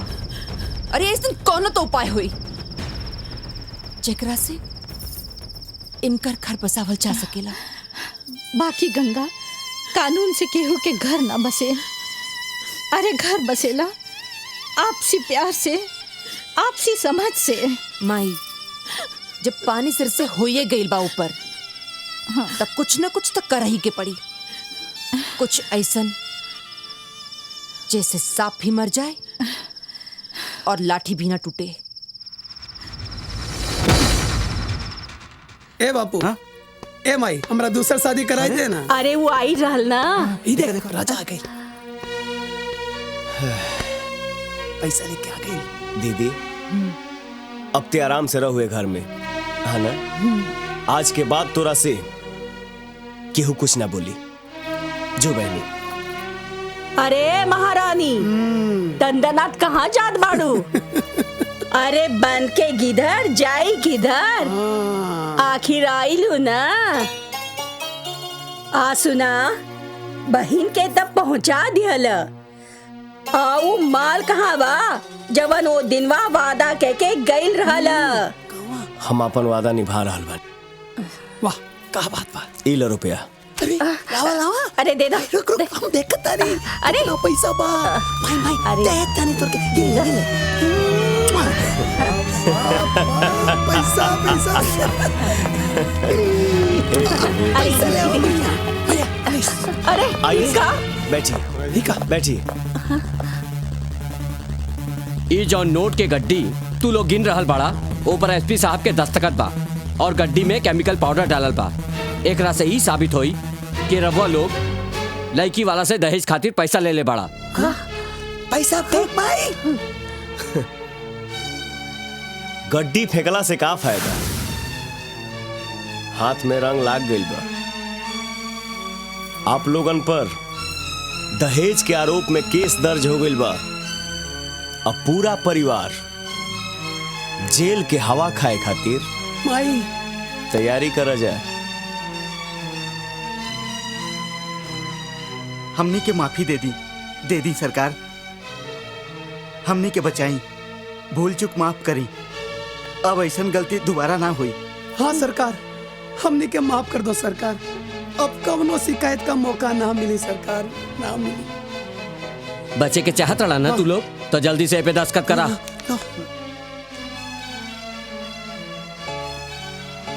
करा हो करा। सोचत का बाड़ू? दस्तखत करबू कि अकेले जेबू हवा खाए? साइन करा। जल्दी करा ना। हाँ ठीक बा। अरे इमे लिखल का बा?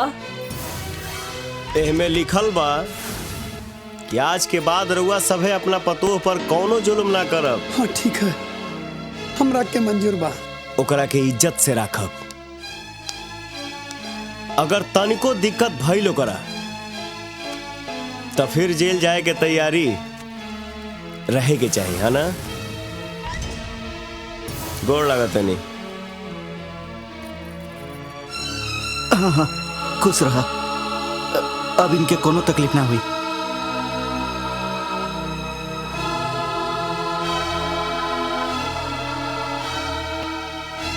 जाता नहीं।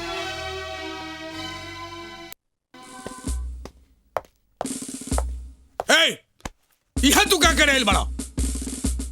काम से आयल बनी। कौन काम? ना बताई। अरे ना बताई, बता जाई वहां से। हम तोहरा से बहुत नफरत करीला। लेकिन हम तोहरा बेटी से बहुत प्यार करीला। विश्वास नहीं खे तो ओकरा के बुला के पूछ ला। राधा, राधा। जी बाबूजी। ये हम क्या सुन रहल बानी? इला भगा का कह रहल बा? तू एकरा से प्यार करेलिस? अरे राधा, ई तू का कर देलू बेटी? अरे हम तोहरे खातिर अच्छा खासा पढ़ल लिखल रुतवरवा वाला लड़का ढूंढ रहल बानी, और तू बुद्धिहीन लुच्चा के चक्कर में कैसे फंस गईलू? हम भले गरीब हैं, कम पढ़ल लिखल हैं,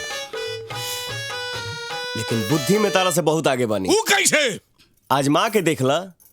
आज से 2 दिन लगातार हम यहाँ आई, तारा बेटी के चूमब और चल जाए। अगर एह मिशन में हम कामयाब हो गई नहीं तो राधा से हमार ब्याह करे के पड़ी। शर्त मंजूर बा? हो जाए यार पार।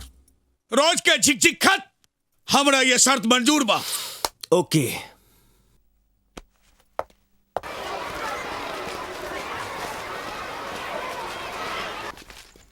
पता नहीं भाई, राजा जैसन काहिल पर के ऐसन जादू चला देले बा के बंजर जमीन पे खेती लायक बना देलस। अरे छोड़ा हो कंछे दी लाल, घर के हालत त ठन ठन गोपाल बा। सिंचाई करे के न पैसा बा, न खाद और बीज के जुगाड़ बा, त खतिया कोड़ के कवन कमाल कर देलस जे बा से। अब केहू कर्जा ना देही मोपू बजाई के, जे कर लहिले ओकरा वापस नहीं देवे।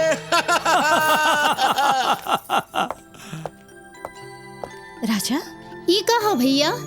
मिठाई है बहनी। मिठाई काहे खातिर? अरे हमरा चीनी मिल में काम मिल गई बा।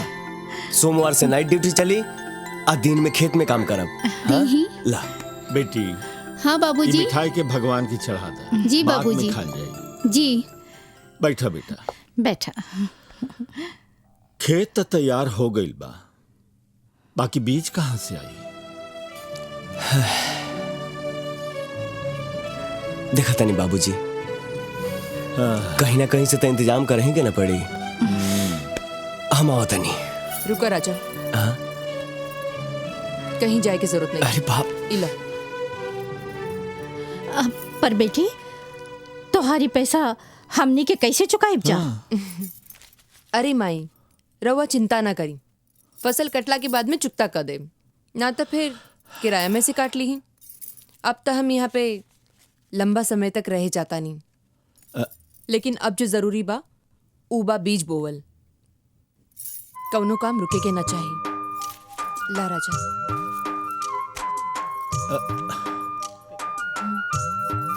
चल।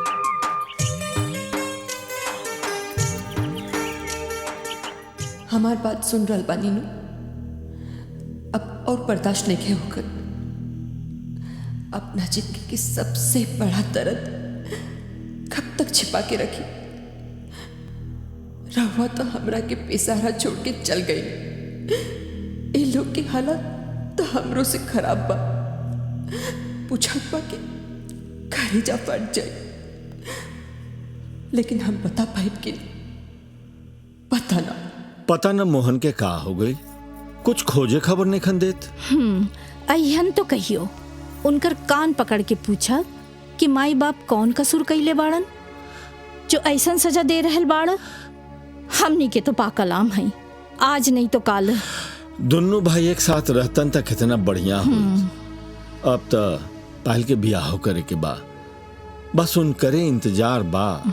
अरे वो आज है ना तो उनके बिना तो कुछ होइबे ना करी।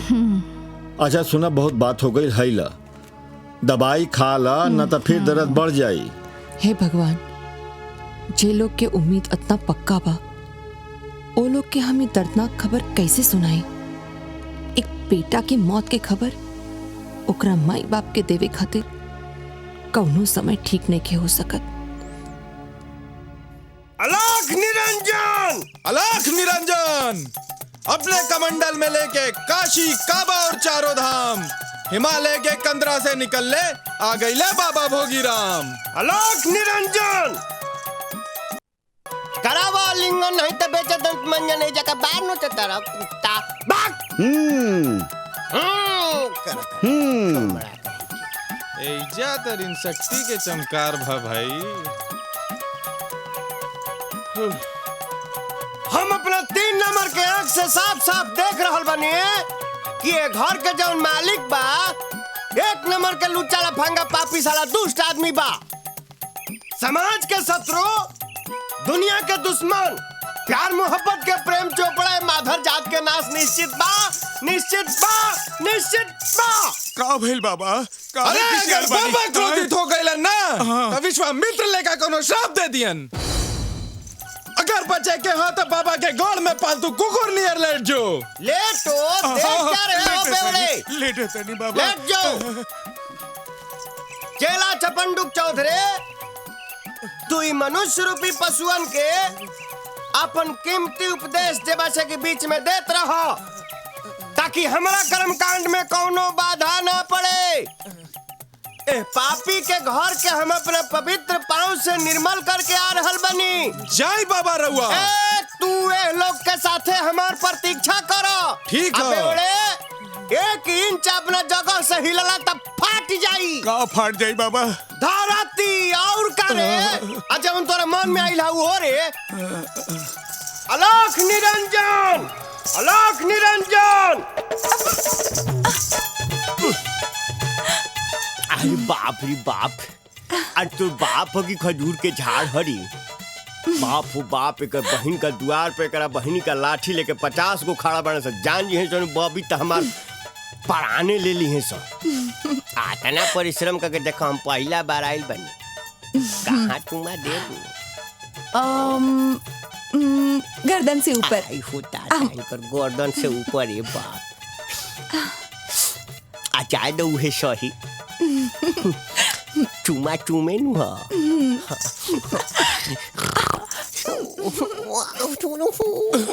रुक जा लोग।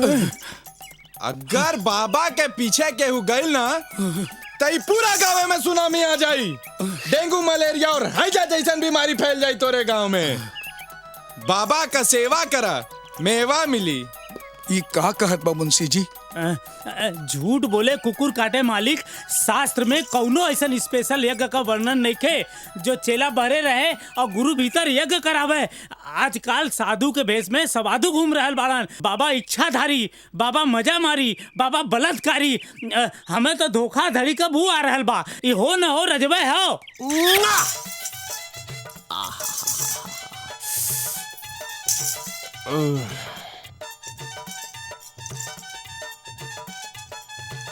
देखी भैया, 4 पैर वाला पर तक केहू पहरा लगा सकेला, लेकिन 2 पैर वाला पर ना यह संभव बा।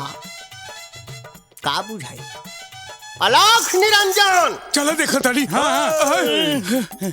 का रे मुंशिया, तोरो एंटीना का सिग्नल बड़ा देरी से पकड़ेला का?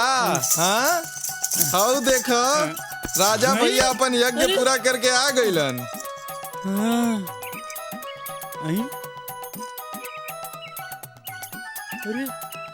ब्रिज बिहारी के छोटा का बेटा प्रसादी खिया के लेता।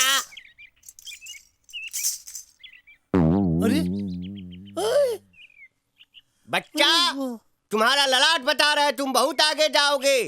तुम ये प्रसाद खाओ। अरे साला, ये तो प्रसाद में दांत कैसा? अरे मुंशी जी, तू कहाँ देखा था हुआ? आए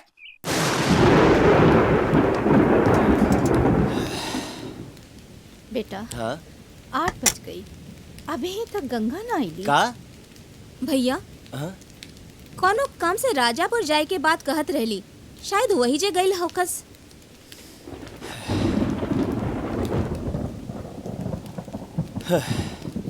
मौसम भी सही नहीं के, न जाने कहाँ चल जाली।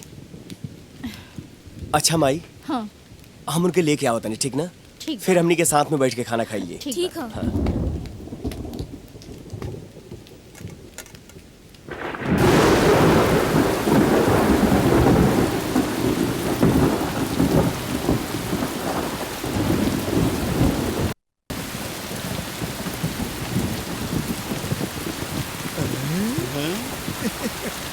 हाई देखा कंछेदी, मास्टरन के लिए आवे खातिर राजा यहाँ तक आ गईलन। हाँ, एक मजनू तू लेला और हम अभी तक अकेला। इन्ने मास्टराइन, उन्ने राधा। जेबा से पट्टा के दोनों हाथ में लड्डू बा। एक बात कान खोल के सुनना मुंशी जी, आज रजवा के शर्त के आखिरी दिन बा। वो आवे के कोशिश जरूर करी, अगर आ भी गई तब बच के जाए के ना चाही, बुझाइल? वो कबू आ सकला। अरे इधर रजवा बसला, पकड़ चला के, बच के ना जाए के चाही। पकड़ साले, पकड़ बच के ना जाए के चाही। साला देखो दबा खराब लोग, पकड़ साले के, दौड़ और दौड़ साले, पकड़ खराबी के, पकड़ साला कुत्ता का औलाद के, पकड़ तरीके।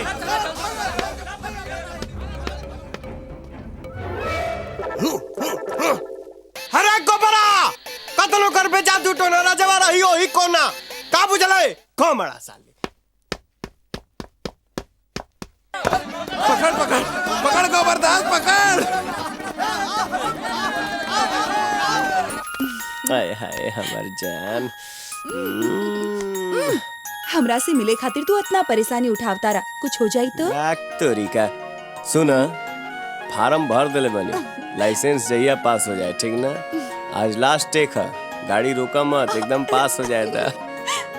अब तरजवा गईल। आज बच्चू के पता चली कि गोवर्धन दास कौने बगीचा के अमरुद बारन इतना दौड़ैले बानी, इतना दौड़ैले बानी कि ससुर के नाती एक हफ्ता सांस ठीक करे में लग जाई।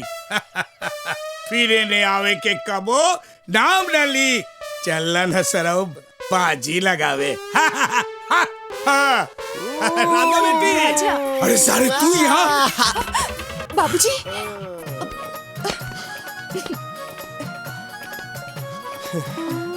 हाँ, हम 2 बार लगातार बाजी जीत चुकल बानी गोबरदास। हमके मालूम बा कि तू अपने वादा से पलट बना, कहे से कि तोहर बाप लुच्चा लफंगा ना रहल। पहले ये बताओ, तू ही हम बारे वहाँ के रहा? वहाँ भी हम ही रहनी, तोहरा ना बुझाई ससुर जी। अब शादी के जल्दी से तैयारी करी, ठीक ना? गाड़ी चल दले भी, अब रुकी ना, रुकावट के लिए खेद है। गुरुजी बाय।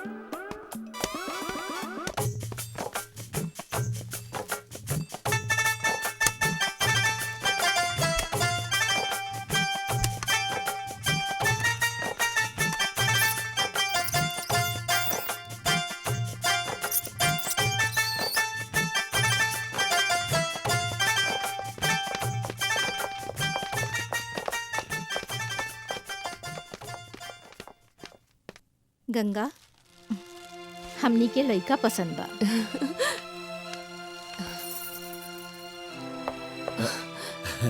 ई हवन हमार छोट बेटा राजा। नमस्ते। तू हो गजब आदमी बड़ा, एहन मौका पर गायब हो जाला। अरे अभी तो रह के चाहिए, बैठा। जी बाबूजी।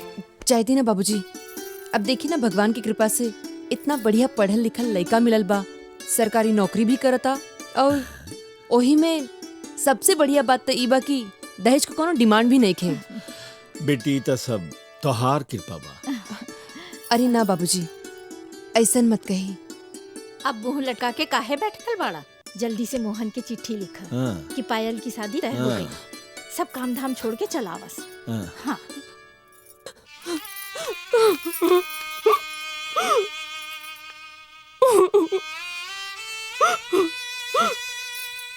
अब हम ये लोग से कैसे बताई कि रहुआ जवन देश में जाके बस गए बानी, वो देश में ना कोनो चिट्ठी पहुंचेला, ना कोनो पत्री, और ना ही केहू के पुकार, ना ही हमार केहू से सच्चाई बतावे के हिम्मत हो रहा बा, और ना ही इन निश्चल लोग के भावना के साथ छल करे के कोनो मन करता।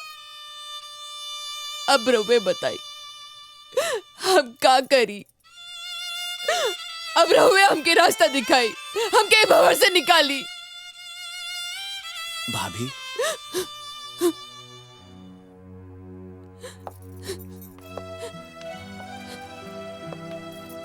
अपने आप के संभारी, सब ठीक हो जाए। कहे कि इस समय कमजोर होके वाला नहीं खे। रहुए बताई कि भाई बाबूजी के रहुआ भैया के बारे में का जवाब दिया? अरे वो तो कबो बर्दाश्त ना कर सकिए, कबो बर्दाश्त ना कर सकिए बात के। हे भगवान, एक कवन मोड़ पे खड़ा कर देला हमके, एक कवन परीक्षा लेता रहा। ए भाई, खुशी के माहौल में चुपे रहला में भलाई बा। कुछ दिन और लोग के भ्रम में जिए दिहल जाओ। बस पायल के शादी हो जाए, फिर देखल जाए का करे के बकाना। हाँ भाभी,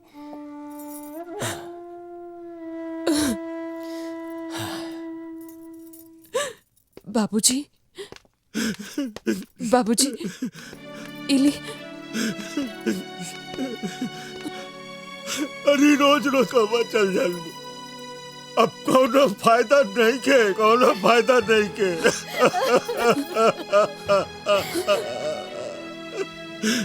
हमार मोहन आई, हमार दिल, हमार धीरज टूट गई, हमार धीरज टूट गई। पैसा कमा रहे बाड़न, पैसा कमा रहे। हमको इनका पैसा ना चाहिए, ना चाहिए इनका पैसा।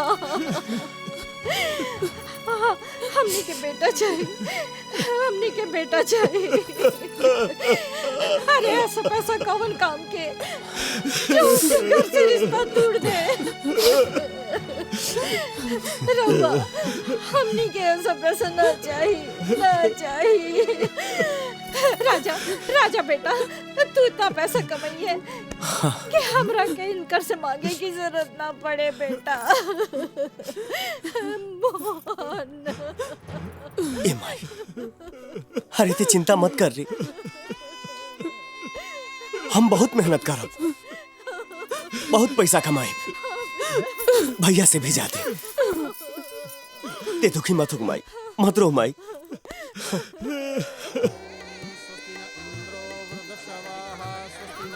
राधा, आओ।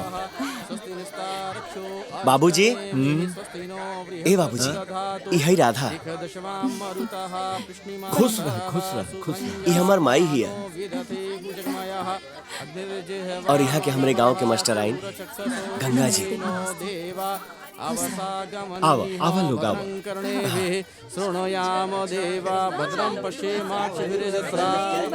विवाह संपन्न हो गई, अब विदाई की तैयारी करी। जी ठीक बा पंडित।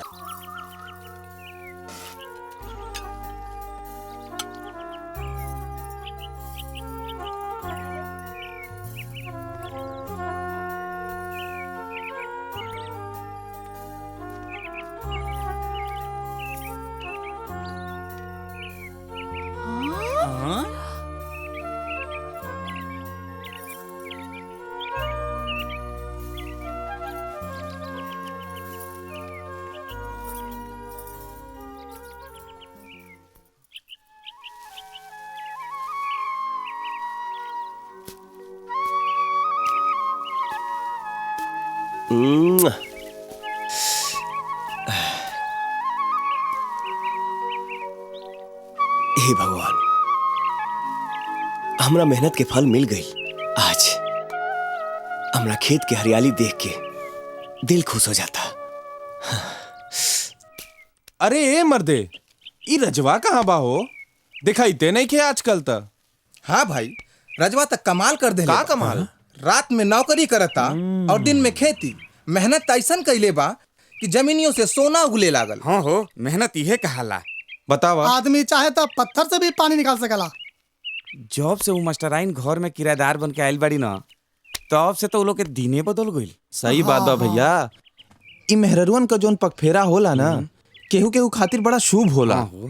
पता ना कहाँ से आयल बड़ी और रहेली कैसे, जैसे लगेला कि उनकरे घर बा। अरे भाई, छेदियो रोज रोज पहुंच जाता तगादा करे। छेदिया ना, अब लगाता उनको हिसाब चुकता हो जाए। अरे काहे रतिया जगाए दिया हमका, काहे रतिया जगाए दिया हमका। अरे कंछेदी लाल, अब तू छाती पीट पीट के बिरहा गावल शुरू कर द। अरे मेरे यार, बिरहा छाती पीट कर नहीं, ई कान माँ उंगली डाल कर गावत है। एह बदे कि ब्रिज बिहारी सिंह के जौना जमीन पर तू नजर गड़ौले रहला, ऊ जमीन सोना उगल रहल बा, सोना। अगर तोहरा के ऊ जमीन चाहत रहे तो दबाव दे के पहले ही लिखवा ले चाहत रहे। अब तक फसल बेच के कर्जा चुका दी लोग। अब हु कौनो देर नहीं खे भइल बाबू बजाई के। अरे ई कंछेदी लाल, कर्ज देवे जानत है तो कर्ज लेवे भी जानत है। अरे इतने सारे जो हम कबूतर पाल रखी, वो कब काम आई? अरे फसल घर तक पहुंची तब ना कर्जा चुकाई लो।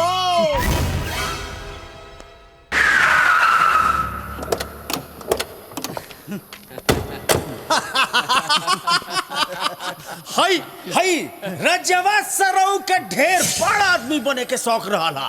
कंगाल बना दे साले के, कंगाल बना दे। एक जो खेत बानू, खेत बा ओकरा में आग लगा दे साले के। ले ले ले, आग लगा के खाक कर दे।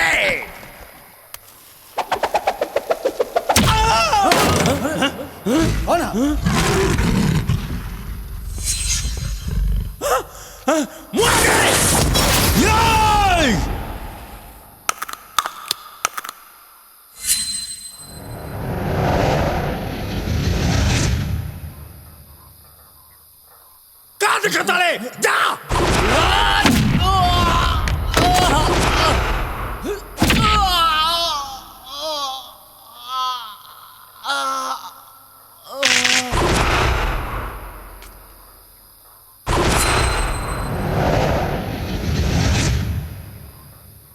अरे तू क्या करता है?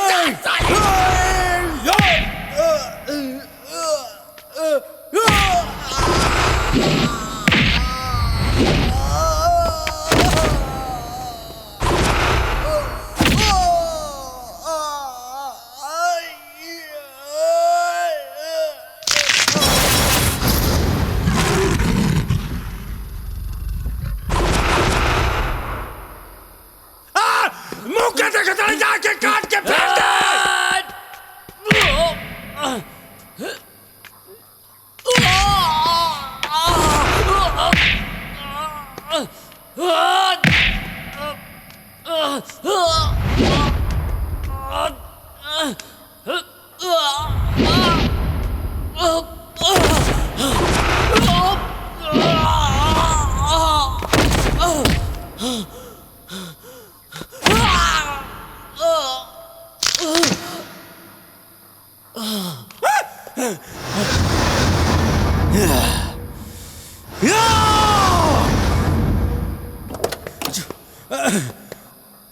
भाग रे तोरा माई का साला हरामी का पिल्ला, पता न कहां से ताकत आ गई एकरा में। आई रहा साले खेत जलावे, फट गई साले। हैं भाग तोरा बहन का दादी का खेत जराई। सब लोग से बातचीत कैला और सच्चाई के पता लगावला के बाद पंचायत ए फैसला पर पहुंचल बा कि देवराज और कंछेदी लाल दोनों जना मिलके राजा के फसल जलावे के साजिश रच ले रहन लोग। एक खातिर पंचायत ई लोग के सजा सुनावता कि देवराज राजा के 5,000 रुपया जुर्माना दिए और कंछेदी लाल राजा के देहल अपन कर्जा भुला जास। बच गई बाबू। जेबा से रजवा से तो शर्त लगा के हम हार गई नहीं। अब समझ में नहीं की आवत कि ओकरा के कैसे टड़काई। नमस्ते गोवर्धन भाई। प्रणाम चाचा जी। गोवर्धन भाई, रजवा के कारण तो हम बर्बाद हो गए नहीं। और सुने में ये आइल बा कि तू ओकरा साथे अपन बेटी राधा के शादी करे खातिर राजी हो गई बाड़ा। हमरा तो डर है बात के बा कि कहीं तू बर्बाद मत हो जा, और तू बर्बाद भइला तो हमरा के बर्दाश्त ना होगी। चाचा जी, बाबूजी ठीक कहता रे। तू लोग कहे के का चाहत बड़ा? गोवर्धन भाई, हम जौन कहल चाहतानी ओही में तुहार फायदा बा। तू राजा के घरे रिश्ता लेके जा। बात ई बा कि राजा के बड़ भाई मोहन के अबही शादी नइखे भइल। अब ब्रिज बिहारी सिंह बड़ बेटा के पहले छोट बेटा के शादी करे खातिर कबहू तैयार ना होकी हैं। ता तोहार काम तो बनले बनल बा। सोच ला, हम जाता नहीं जेबा से। चला बेटा।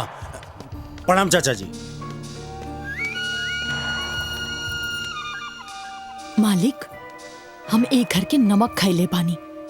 एहे से हम कह रहल बानी कि राजा और मास्टराइन के बीच जबरदस्त चक्कर बा। हमार आंख से देखल हा।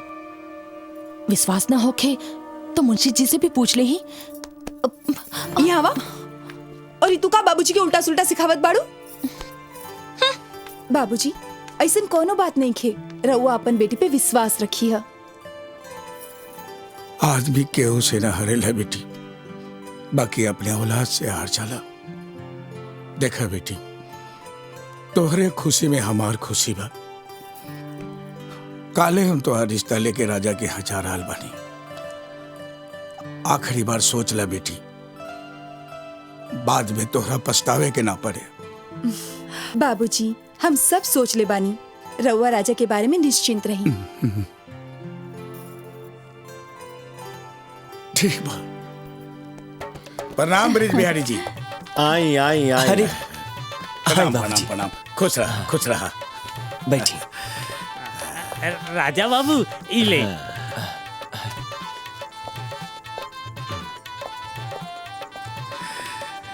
रउआ लोग के तो मालूम है कि हमनी के काहे के आयल बानी जा। देखी, बेटी के खुशी से बढ़ के एक बाप के लिए और का हो सकेला। हमनी के भी तो इहे चाहत बानी जा कि दोनों के जोड़ी प्रणाम सजे। प्रणाम। अब देरी कौन बात की? पंडित जी के बुलाई, दिन निकलाई।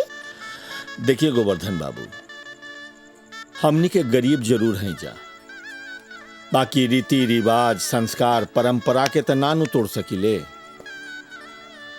बड़ा बेटा के बियाह के पहले हम छोटा बेटा के बियाह करब तो दुनिया समाज परिवार का कही है। और हमार मोहन सोची है कि हमार बाबूजी हमरा के त्याग देलन। देखी ऐसन कठोर निकलल कि बहन के ब्याह में भी ना आइल। भाई से स्नेह हो तो ओकरा ब्याह में जरूर आई, और जब आ जाई तो ओकर भी ब्याह कर देहल जाई।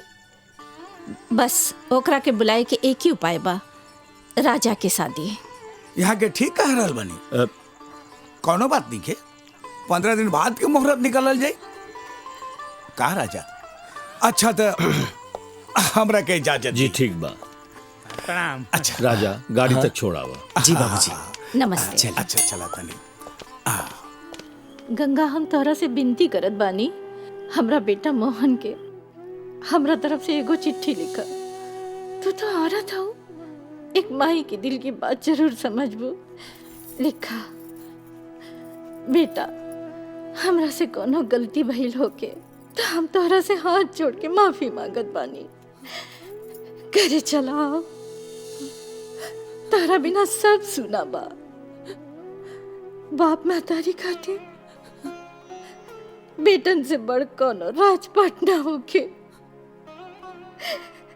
कोनो ऐसन दिन ना होई जहिया हम तारा राह देखे खातिर बस अड्डा पे जाके न खड़ी होगी। हम माई हैं बेटा, माई। माई के ममता कनो हाट बाजार में ना बिकाए, सामने रहबा तब ही तो मन की बात कहा। अरे जब तक गाय अपन बछड़ा के ना देखे तब तक ओकरा थान से दूध ना उतरे बेटा। तू तो बहुत बड़ हो गई बाड़ा, कमाए लगला। तारा बिना कैसे जी रहल बानी, तारा के का पता बेटा। तारा छोट भाई राजा के शादी तय हो गई बा, बहन की शादी में ना आ सकेला। भाई से प्यार होके तो चलाइए, नहीं तो तहार मर्जी। हमरा हाथ में बटले का बा।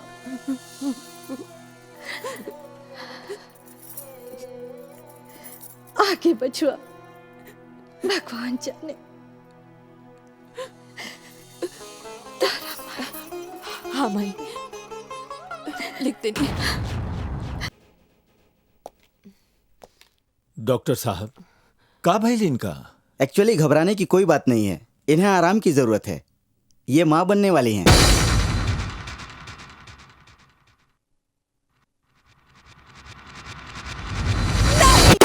नहीं हो सकत।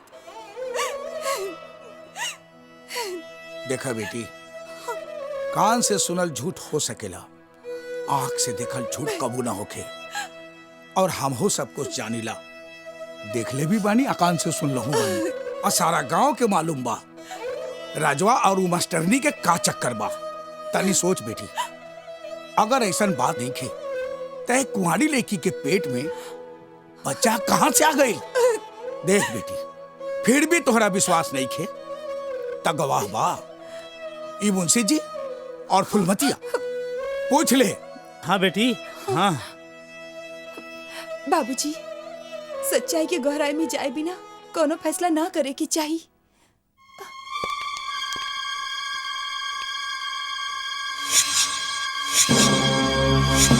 अब आइल बा ऊंट पहाड़ के नीचे, ऐसन मौका फिर कबो ना आई। चल हमरा साथे और पूरा गांव के लेके चल। जाए से पहले बता के जा, तोहरा पेट में के करंस बा? हाँ, तोहार शादी भइल बा? अगर भइल बा तब बताव, तोहार पति के बा? हाँ, यदि ना भइल तो एकर बाप के हा? अरे केहू से तो प्यार मोहब्बत होई। अरे बोलत काहे नहीं की? अरे हमें अचरज के का बात बा? इनकरा पेट में केकर बच्चा बा ई पूरा गांव जानत बा जेबा से। दोसरा के शिक्षा देवे वाली मास्टराइन का चरित्र इतना गिरल होखे त जेबा से ना समझ लोगन के का कहाई। देवराज सिंह, सोच समझ के बोला, तोरा पता बा कि तू का बोल रहल बड़ा? इतना भोला बने के कोशिश मत करे राजा। तोहार और ई मास्टराइन के इशक के चर्चा केकरा से छुपल बा जेबा से? देवराज, अपनी 1.5 गज के जबान लगाम में रखा, नहीं तो जड़ से उखाड़ दे। कोई भी बात बोले से पहले सच्चाई जान लेबे के चाहिए। एकरा के कहाला खिसियानी बिल्ली खंभा नोचे। तू ही बतावा, नहीं तो मास्टर ने बता देस कि केकर तोहफा ही अपना पेट में लेके घूम रहल बाड़ी जेबा से।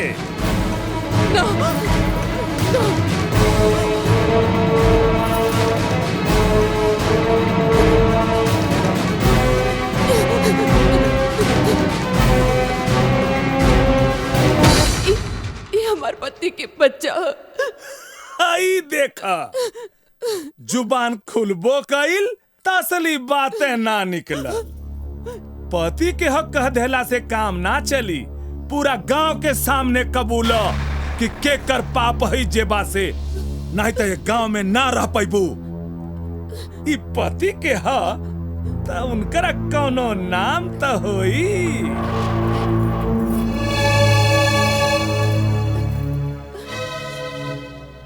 रमाशंकर ना बता सके। हाई देखा भाई लोग, हाई देखा भाई, मोहब्बत कर तो ऐसा ही कर, नहीं तो मत कर।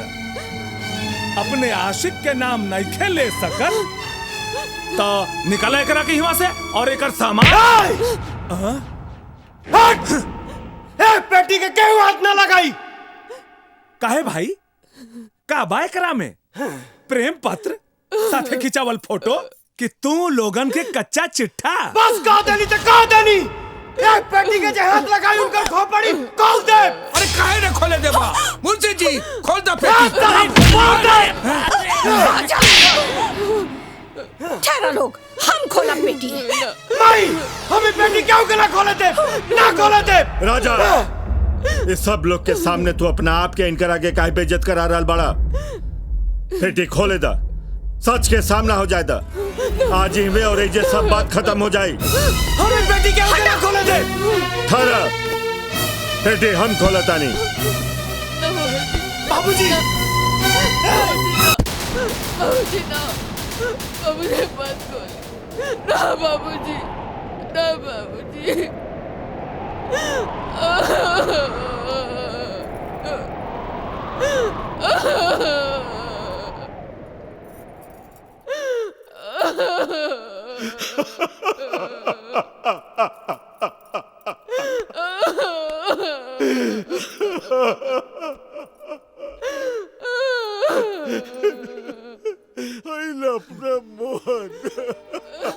माई, अपन करेजा मजबूत कर ले। जकरा के ते मास्टराइन का के बुलावेलिस ना, वो और केहू नहीं, वो तोर बड़की पतो ही अरे हमरा भैया के मेहरारू और हमार भाभी। माई, भैया हमें दुनिया में नहीं का।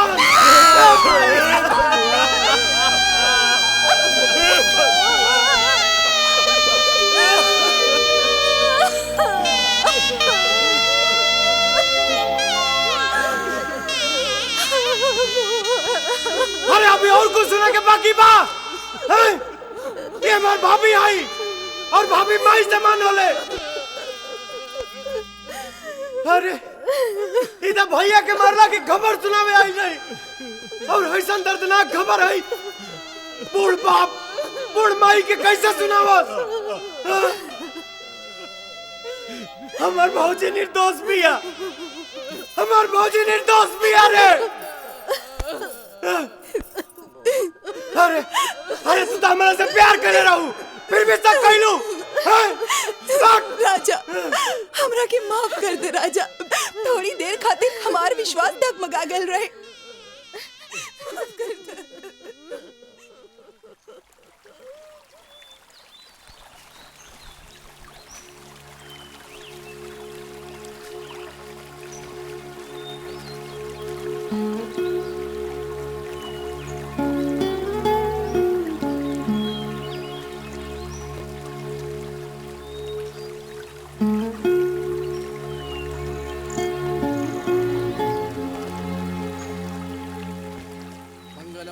विष्णु मंगलम गरुड़ध्वजः मंगलम पुंडरीकाक्षो मंगलाय तनो हरिः। अब आप लोग फेरे लीजिए। ओम सुमुखश्चैकदन्तश्च कपिलो गजकर्णकाः लंबोदरश्च विकटो विघ्ननाशो विनायकः धूम्रकेतुर्गुणर्ध्यक्षो भालचन्द्रो। अरे ना ना बेटा, पहले अपना भौजाई के पैर छुआ। आओ बहू। जा।